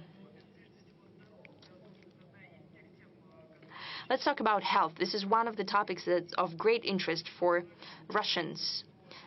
It's ranking number 2. Lack of doctors in clinics, lack of drugs, and so on. I suggest we connect to Irina Sychova from Nizhny Novgorod. Your question. Mr. President, good afternoon. My name is Irina Sychova. I'm from Nizhny Novgorod city. I have an appeal to you. Please take a look at our medicine that is free of charge, our health care. I would like to thank you for the renovated facilities of the clinics. Thank God they're being improved. However, the clinics are lacking specialists as well as GPs. Doctors are leaving for commercial clinics. What are we to do? We pensioners. I cannot sign up my father for a visit to cardiologist. The doctor receives patients only once a week. There is no electronic queue because the doctor is not fully employed at the clinic. You have to start standing in the queue at 5 a.m. to get to sign up for the visit. And the queue is standing outside till 7 a.m. Many elderly people cannot stand up to the test of that. We hope that you'll be able to look into that and sort this out. Thank you. Irina Sychova. Madam Sychova, the issues of healthcare are something we have to look at in a broader context. It ranks second in terms of importance, and the same goes for any country, for developed nations in particular, because there this issue sometimes is even more relevant. But we shouldn't think about them, we should think about ourselves, about home. So thank you for pointing out that the clinics are being renovated. It's a good sign. It means that something good is happening. We have a whole program dedicated to this matter. But the most important thing with the specialists, with the personnel, is related to the first stage of our healthcare system. You know, we've got the hospitals, and there the problem with doctors is almost non-existent, whereas in the first stage, the clinics working with patients directly are a weak link. And the most important thing is to organize healthcare across different regions of Russia. If we look at the use of beds in hospitals, we see that they are not filled throughout all the year, whereas the first stage of the healthcare system, the first stage, has this problem.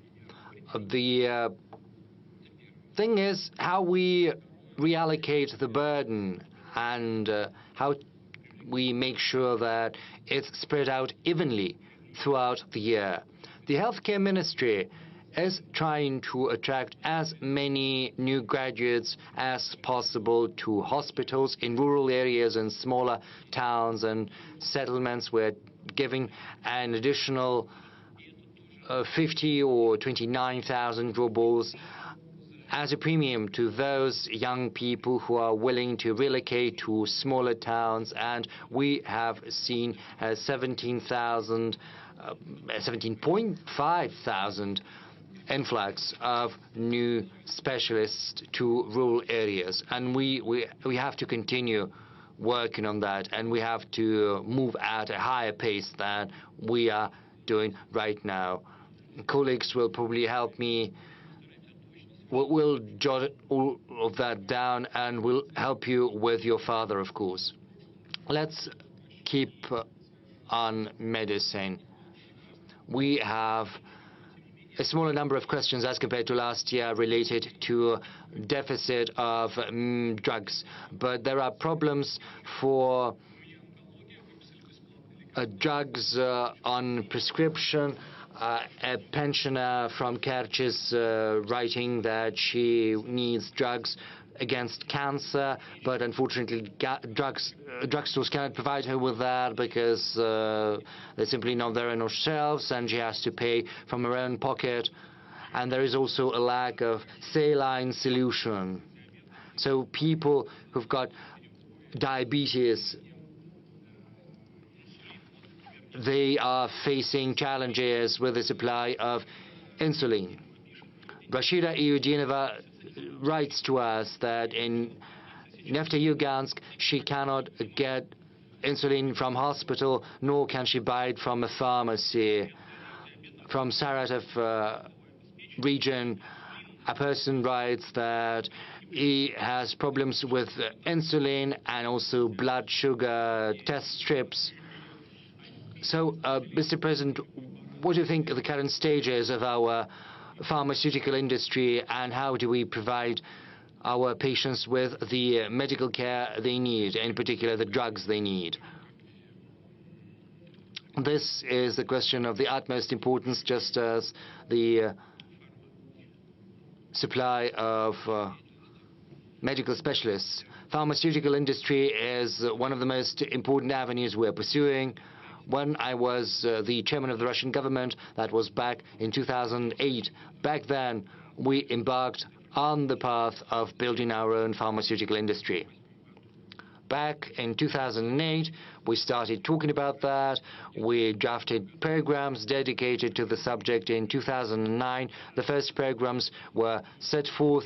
They bore different names, but the substance has always remained the same. And that substance is building our own pharmaceutical industry. I do not remember how much money we allocated back then. Pharmaceutical industry was being developed thanks to the government support, to a large extent, using the money earmarked from the federal budget. Whereas currently, our pharmaceutical companies, for the first time in history of the several last years have started channeling their own money into research and development to the tune of dozens of billions of rubles, I think 40 billion rubles or so. They've got their own development programs.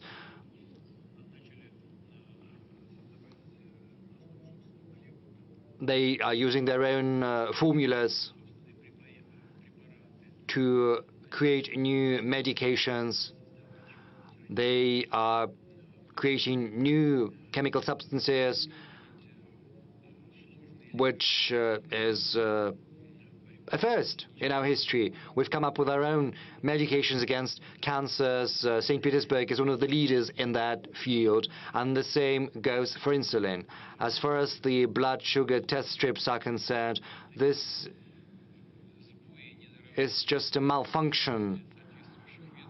This is a shortcoming on the part of the local organizations, because the money for all of these medications is allocated on a timely manner, so the procurement process has to go through smoothly. I'm going to talk to the leadership of the Russian regions. Everything has to be done on time.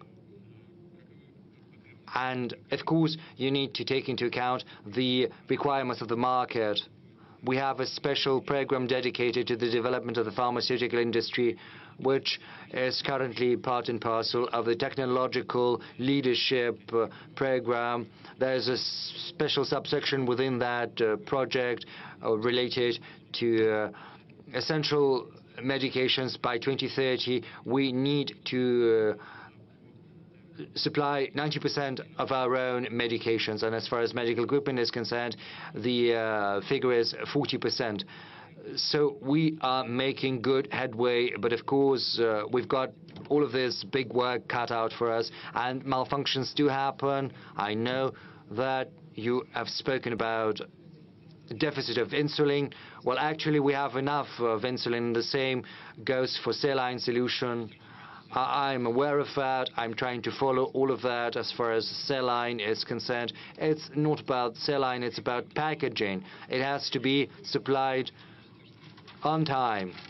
Two ministries, the Ministry of Healthcare and the Ministry of Trade and Industry, did not take the timely decision on the price of the packaging. And the price was not competitive for the producer, so they had to buy some of the packaging from abroad. Right now, the decision has been made, and I'm hopeful that these malfunctions will not happen in the future. But we'll have a look at all of that in future. Mr. Peskov, over to you. Yes, let's move back to the audience. You know, we won't get far this way. Well, let's not do it like this. You know, we'll be plunged into chaos, and we won't be able to deal with that. I'm sorry. Ksenia Aksionova, Spas TV channel. You know, there's a person whom you have great respect for. That is the spiritual father, Father Nostrin. He said that we need to prohibit abortions, four-letter words, and we also have to bury Lenin's body. The first thing, the patriarch has said that abortions have to be prohibited because they only mutilate the bodies of our people. Secondly, you have spoken about the four-letter words. You said that it's basically invoking dark forces, and I would like to ask you about dark forces, because right now Russia is plunged into renaissance of occultism, readily available pornography,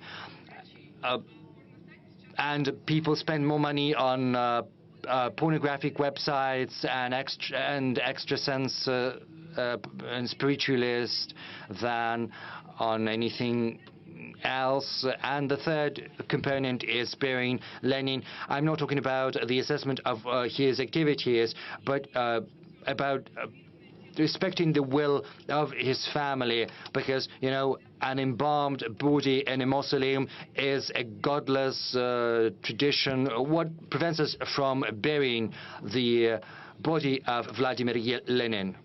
Well, I am confident that these are not the questions for the big press conference. These questions are very sensitive as far as abortions are concerned. Of course, we have to think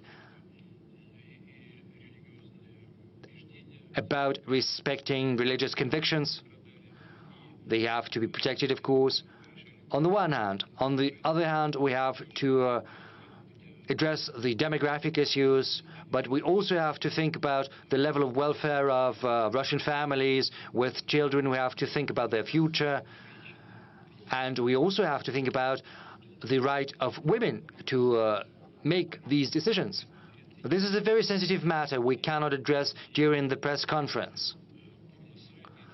Nor can we address the issue of pornographic websites. You know, there are some people who are not happy with the fact that YouTube is being slowed down. I think porn websites are visited all across the world. It's as easy as ordering, you know, a beefsteak on the internet.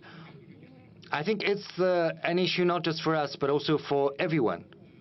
What can our response be? You know, there can be bans and prohibitions, but you always have to come up with an alternative. We have to come up with something which is more interesting than a porn site. Like,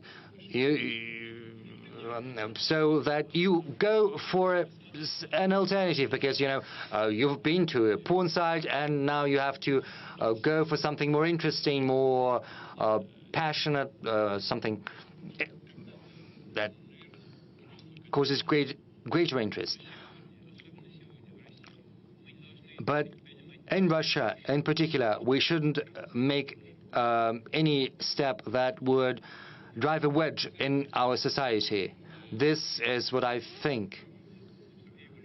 But Ilya is correct, of course. I like him, and he told me that, and I listened to what he has to say. Let's move to the other sector. You know, there's Kolesnikov. Yes, Andrei. Good afternoon, Andrei Kolesnikov, Kommersant newspaper. Good afternoon.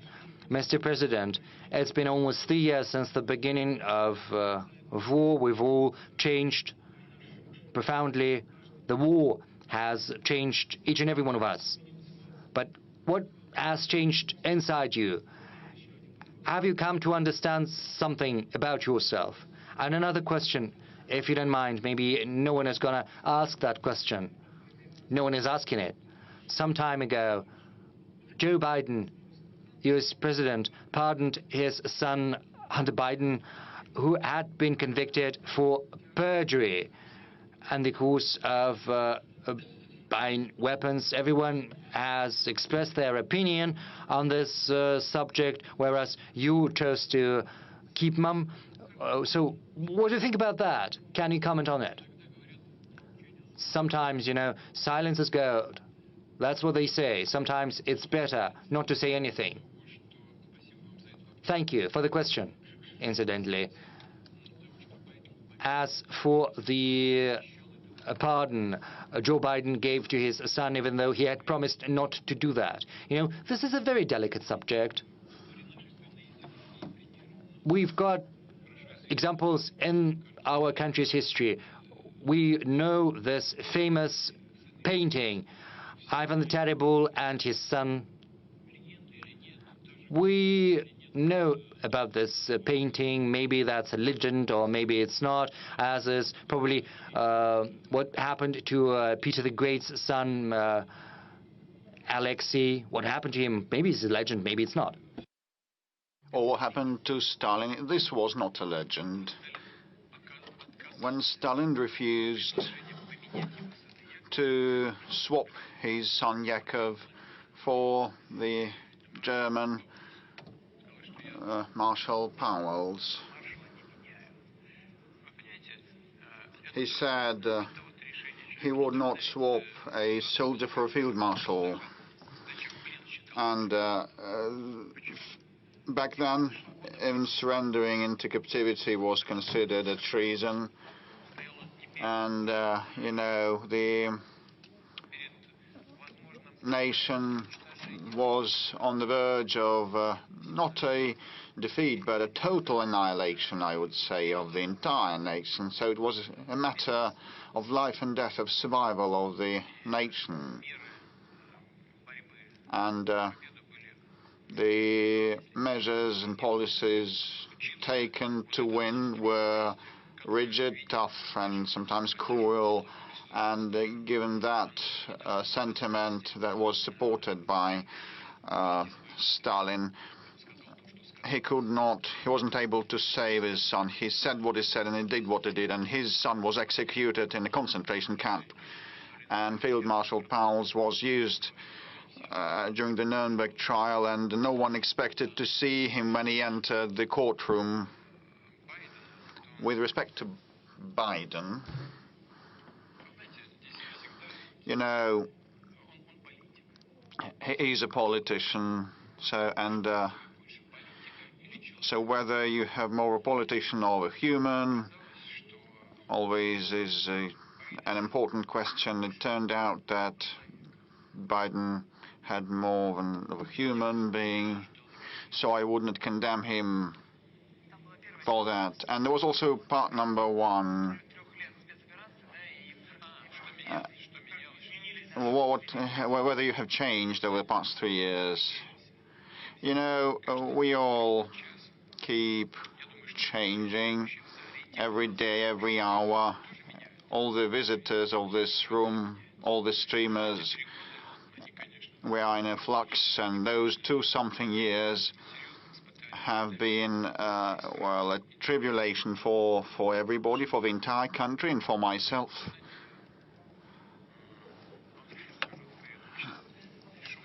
And we keep joking.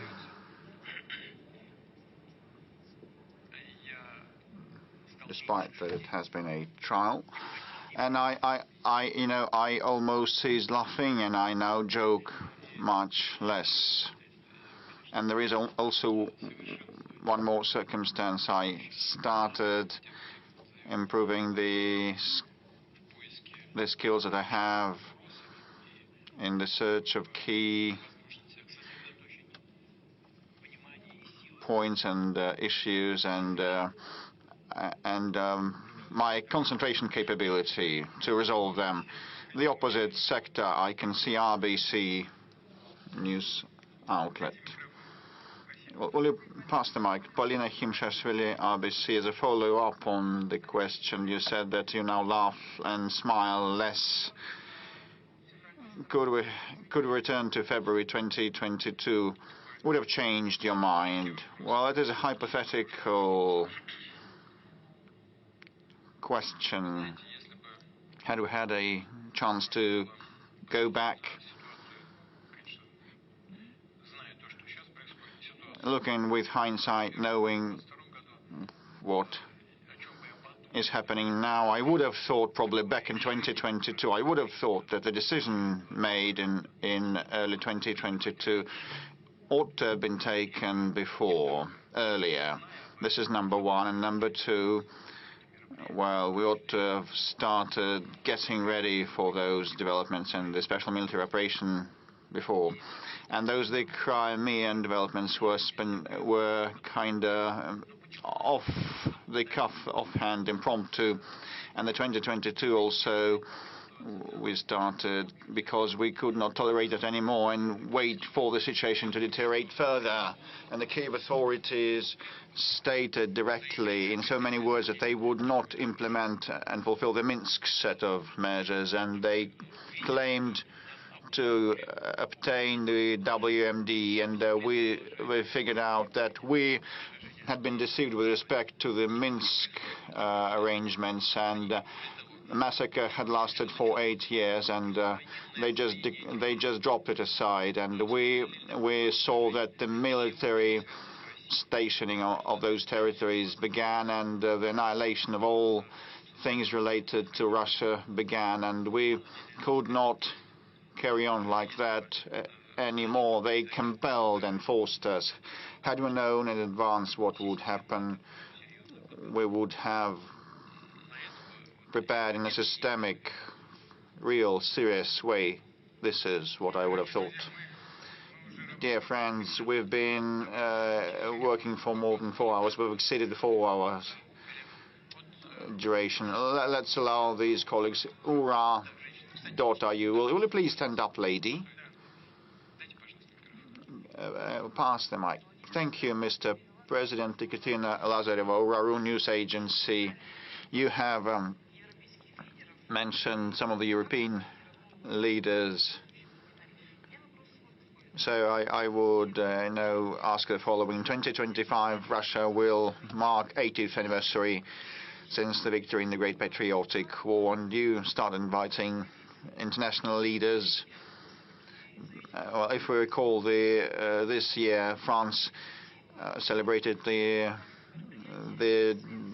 Normandy Day, the Normandy landing day, and they didn't invite us. And the Auschwitz anniversary, liberation anniversary, also was celebrated. You were not invited. But have you submitted invitations to the former anti-Hitler coalition representatives to attend this future forthcoming anniversary? Is it important for you to see US, France, and Great Britain represented? As regards inviting us to events, we do not seeking anything like that. We are fine at home, and we should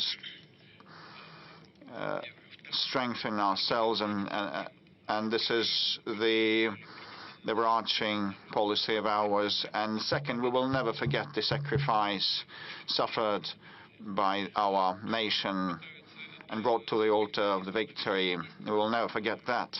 And other countries, naturally, today are trying to pass that into oblivion. This is part of their anti-Russian campaigning. But this is up to them. We will be glad to see everybody wishing to attend this glorious red letter anniversary. Well, I do subscribe some invitations, but it's principally the responsibility of Foreign Ministry. My position is that we'll be open to anyone wishing to attend. We'll be glad to see everybody, included the anti-Hitler coalition members who back then contributed considerably to the victory over the Nazi Germany. The United States and Great Britain with their northern convoys, and there were very many feats and heroes there, and some of the veterans have survived to date, and the British sailors were heroes. And when they disembarked in France, in the north of France, the Americans also acted in heroic ways, but their casualties and their participation, their contribution is not comparable to ours. And the Soviet Union lost 27 million, the United States 500,000 people only, the United Kingdom less than 400,000 people. In the First World War they lost 1.5 million. Conversely, so the contribution had different weights, but their participation was important. And but when I became president, we repaid everything. The Lend-Lease debt. Also, the Americans recovered that from us in full. And we have repaid that despite so many years.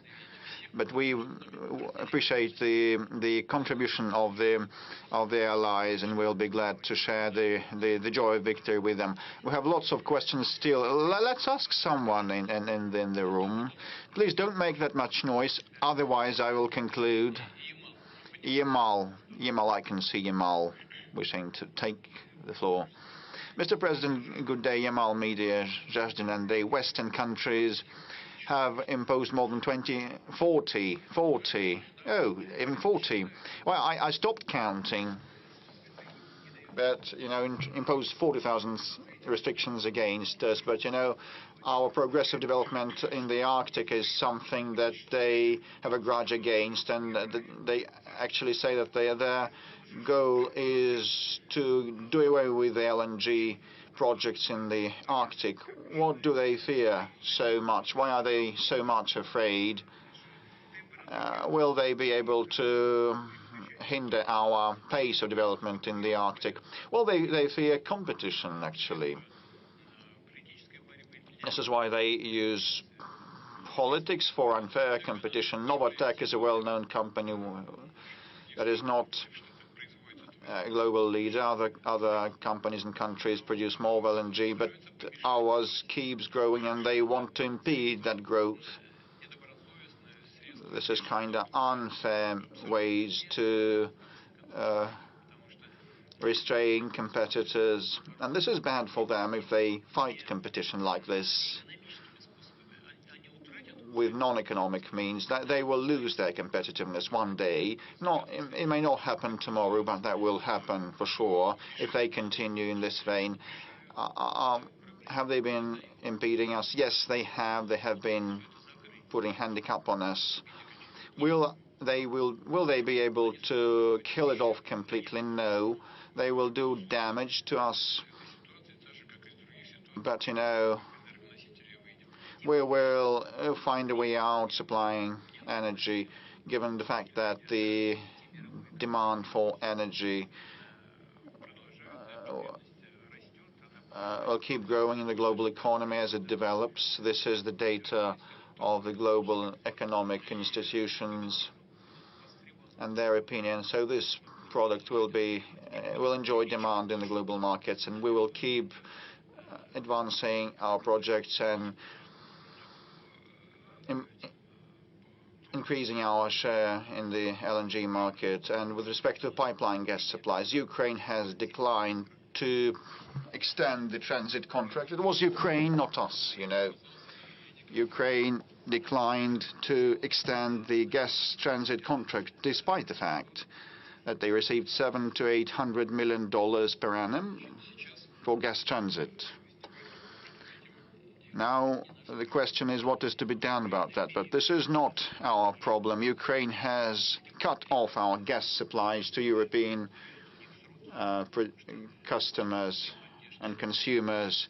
They've been eating from the hands of the West because they are not self-sufficient. They can live and wage this war only with the Western help, but at the same time the Ukrainians create problems for the Westerners, cutting off gas supplies. This contract will cease to exist. Okay, we can live with that, and Gazprom can live with that. And not long ago, our special services reported to me that sabotage actors were detained in Slovakia, and maps were found on them with energy facilities and installations spotted on their maps. So I received information just yesterday, so I would ask via the special channels to find out why so and what was happening, and because they wanted to commit terrorist attacks in Europe, because they've been fed by they live off the West, and now they kind of start perpetrating terrorist attacks in Europe. But our option is to cooperate, and we will attain our goals. So space exclusion, and BBC, I also see BBC, you will be able to attack us shortly. You keep attacking us, and we just defend ourselves. Thank you. I represent the Chinese television, but you look very much the Chinese people of ours. I feel that, but I'm a Russian citizen, despite the fact that I'm considered a foreign journalist. Let me start with a question from the state television of China, CGTN. Thanks to them, I'm employed, and so the question is, the program is titled Outcomes of the Year, and in the course of that year, you kept saying that the Chinese peaceful and peace-building initiatives are. I don't remember the exact quote that you said, that they're more workable and feasible than all other things by other intermediaries. If we cast everything aside, the West has exhausted the limit of trust, and Russia was deceived and duped by the European leaders. But if we speak in specific, concrete terms, and if Mr. Trump and his aide, Mr. Kellogg, keep saying that one can put an end to this war even before the inauguration on the 20th of January, but actually we're not now saying about acceding to NATO or not, just seize the fire in an instant. Is that possible? Is Russia ready to make this important steps if the European partners and American partners would manage to persuade Kyiv, because the entire world is tired of the Ukrainian crisis, and people in this country also want peace, and this would be a simple step. No one risks anything, just in an instant stop where things are. If someone fails to implement that, would not keep their word, this can resume. No one would lose anything. Just put it at a halt. And my second question, so it is a hybrid format. I live in Korolov, in the suburbs of Moscow, so I'd like you to hear the biggest scientific town in Russia. So now at the Khrushchev Center, the National Space Center is being built, and the residents of the town of Korolov, there's 250,000 people, just are bewildered, and they do not know whether we maintain this space capital status, because actually we need to have a special probably economic zone on the territory of the house building plant, because we should reinstate Korolov as the historical space exploration capital of our country. And we need a third entrance to our city, because we have huge of congestion. 4 hours we spend in those traffic jams. So we need a flyover and bridges, and we have some issues about democracy. I apologize, just, I'm just winding down and saying everything. So you combine two, you're wearing two hats, that of a citizen and that of an international journalist. Third entry into Korolov. It is an acute problem. You probably know that we need it. We cannot spend so much time in the traffic jams, and I believe that the whole population of Korolov is applauding me right now. If you are able to resolve it, we will be just happy. I'm sorry for having taken so much time. Well, your employer wouldn't thank you for the second part of your question.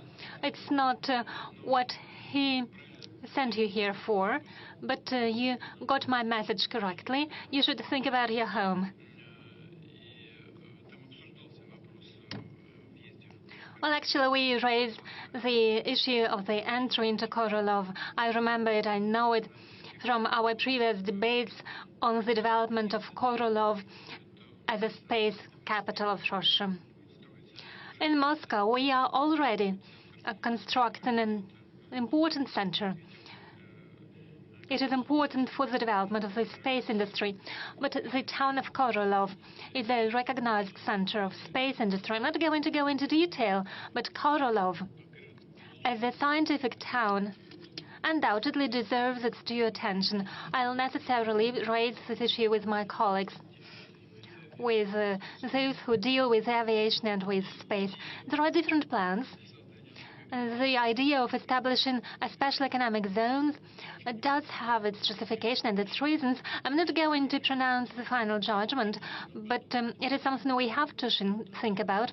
And indeed, we should think of using the potential of the city. You are absolutely right in this regard.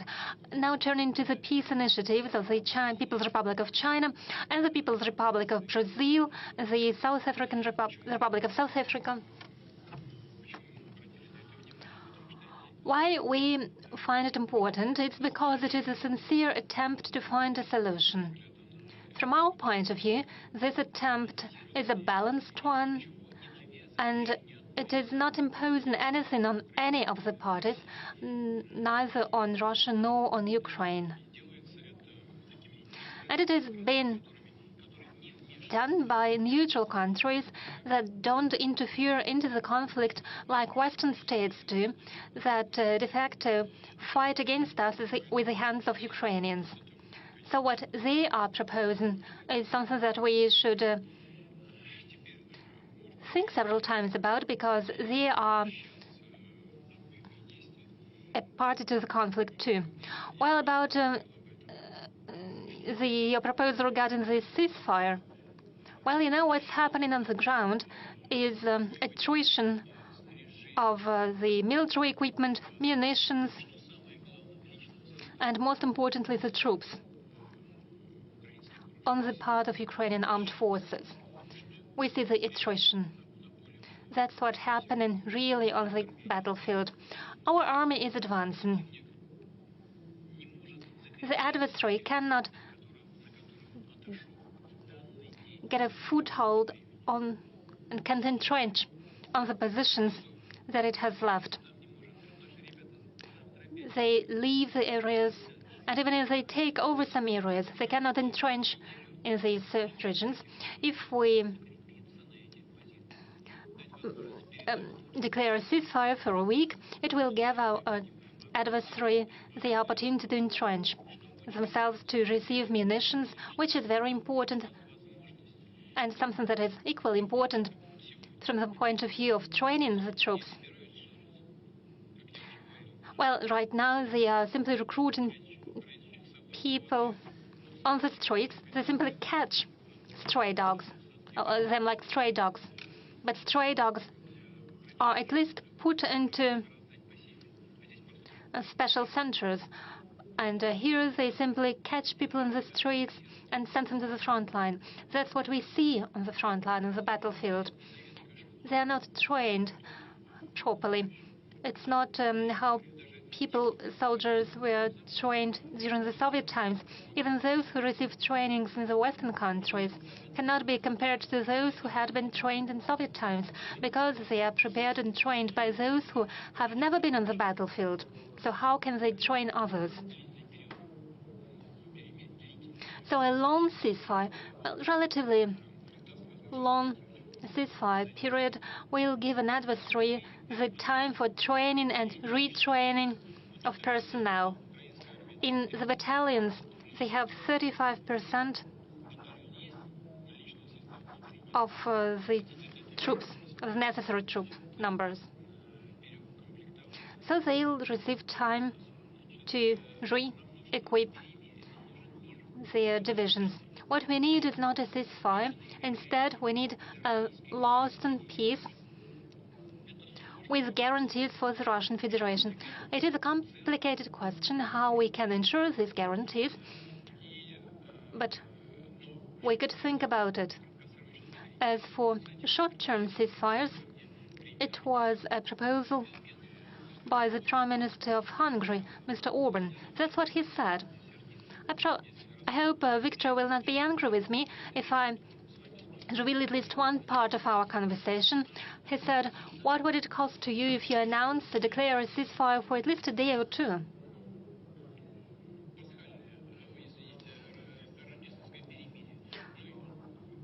It could be a Christmas ceasefire. The adversary will not be able to accomplish anything with these 2 or 3 days. And I said, yes, probably you are right, but would you first talk to the Ukrainian side?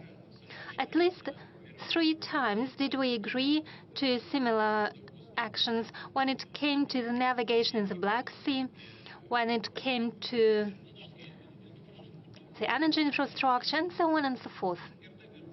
Erdogan made proposals. Ask your president. He was a mediator, and as a mediator, he made a proposal. I said, I need time to think about it. Next day, I called him, and I said, okay, we agree. But next day, head of the Ukrainian regime said, no ceasefire, no talks. I called later on Erdogan, and he says, well, those are our partners. And now I asked Orban.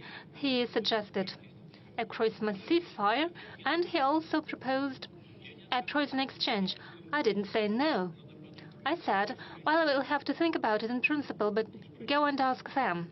He went and asked them. Next day, head of the regime said there would be no ceasefire and no prisoners exchange. That's the answer to your question. We've been on air for more than 4.5 hours. We are going to an end. Now, what is the BBC? They promised to attack us. Well, they do so without any promises. That's what they receive money for. Exactly 25 years ago, Boris Yeltsin resigned office, and he handed over the power to you, and he told you, stay on guard. 25 years later, would you say you have succeeded in it? Because from our part, we see significant losses during the so-called special military operation that you have declared. We see Ukraine soldiers in the Kursk region. You criticize the NATO expansion and enlargement, but there is now a greater NATO presence at the Russian borderline. I mean in Sweden and Finland, we have demographic and economic problems. What do you think? Have you succeeded? Yes, I believe I have. I believe we have moved away from the brink of an abyss, because what happened to Russia before that and after that was leading us to a complete and total loss of our sovereignty. And without sovereignty, Russia cannot exist as an independent state. I would like to draw the attention to what you said about Boris Yeltsin. It looked good. One patted him on his shoulder. One preferred not to notice when he drank a bit more than he should. And he was warmly received in all Western circles. But when he raised his voice to protect Yugoslavia, when he said that it contradicted international law in the UN Charter, as soon as he said that it was unacceptable in modern Europe to attack Belgrade, the capital of a European state, without any sanctions imposed by the UN Security Council, immediately was he persecuted, and immediately one started criticizing him. Don't you remember it? And I've done my utmost to make sure Russia is a sovereign and independent power that is capable of taking decisions in its interest and not in the interest of those states that tapped it on the shoulder in order to use it for their own purposes. It's where I could stop my answer.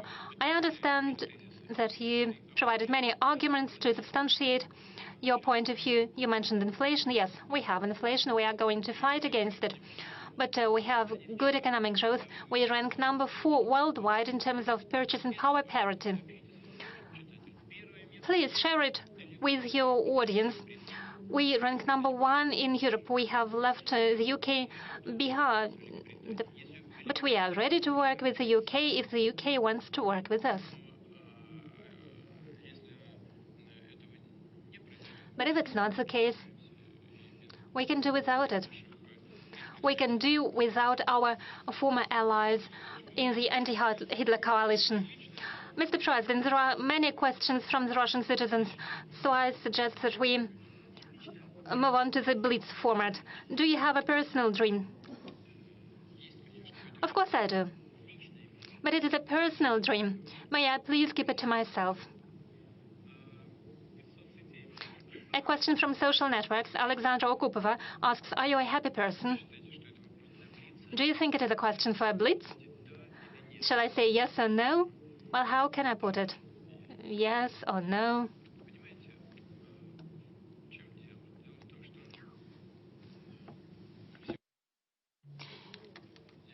It's a well-known fact that I was born in a regular working-class family. As for my forefathers, they used to cross the Danube River, and I have a document that says that one of my forefathers was awarded the St. George's Cross for that. Later, all of my relatives on my mother's side, on my father's side, fought in the Great Patriotic War. Every second of them died. My father was invalided out of the Great Patriotic War. I used to serve in foreign intelligence service, so my work has always been connected to serving the motherland. And the fact that the Russian citizens, the people, have entrusted me with leading the Russian state is a tremendous honor and tremendous responsibility. In essence, I could say I'm happy with that and thank you. However, I should be more God-fearing maybe in saying, what else should you expect? What more can you wish?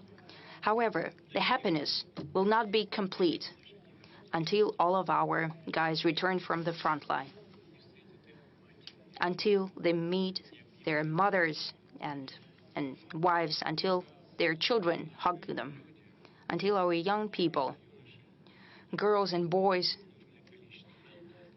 create the necessary number of families necessary for us, for Russia, and have children. I really want our scientists and cultural figures and so on, I hope they can fulfill themselves, and then I can say that I'm happy. There was a question from St. Petersburg. Why are you being called different names by the foreigners and you don't respond? It depends on the level of class. As I said before, they call the names due to their impotence. Why should we show our impotence then? We have enough arguments to clearly present our position. An SMS from Stavropolsky region. Do you have a task that you hate? No. If people have trusted me enough to perform the function of the president of the country, there are certain responsibilities. So I approach it in the way that I must perform them in full, giving it my all. But I know if I start hating something or not loving something that's part of my duties, then I will not achieve the necessary result. Therefore, I have created a mentality for myself that I need to do everything with pleasure. Novgorod region, whose portrait you have in your office? I don't have a portrait. I have an icon in one of my working offices. In another one, I have a bust sculpture of Lomonosov. Would you give political refuge to Zelensky because he will need it very soon? I don't think he will need it. It is quite possible. Well, I don't know how he will act. But quite possible, just like some people from the supreme leadership of Ukraine, they have traveled abroad. And quite possibly he will do so. People whose interests he's serving right now will take care of him. But if he appeared out of somewhere, like a jacket from a box, well, Russia does not refuse anyone. A question from Tatiana Kostychenko. What is Russia for you? This is a comprehensive question. Russia is a map. Just like any country, it's a tremendous territory. It's not only territory. This is history, culture, our customs and traditions. All of it is Russia. However, the most important thing is people.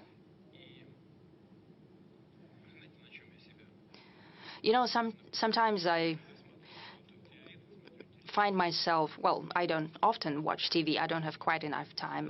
I'm not on the internet a lot. But when I look at the success and achievements of our people, there was a world championship, world swimming championship. I saw guys walking out, huge guys, very confident, performing, world championship champions, and beautiful girls. I was looking at boys and girls who are achieving great success at the Olympic Games. I'm looking at my young scientists, whom I met quite recently. Honestly, well, I look at that, and I'm so happy about it. I rejoice at that as if they were my family members.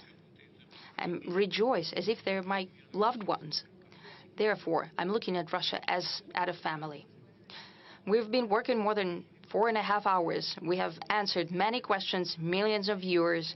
We have many questions ahead of us. Is there anything that you would like to tell to the citizens of our country? I talked right now about that I treat Russia as my family. Therefore, this is what I wanted to say. We're working, we're talking. On the eve of festive holidays, New Year and Christmas, I speak to many representatives of different religions, and they're saying that we all celebrate Christmas, just like our neighbors celebrate Eid al-Fitr and so, or Pesach and so on.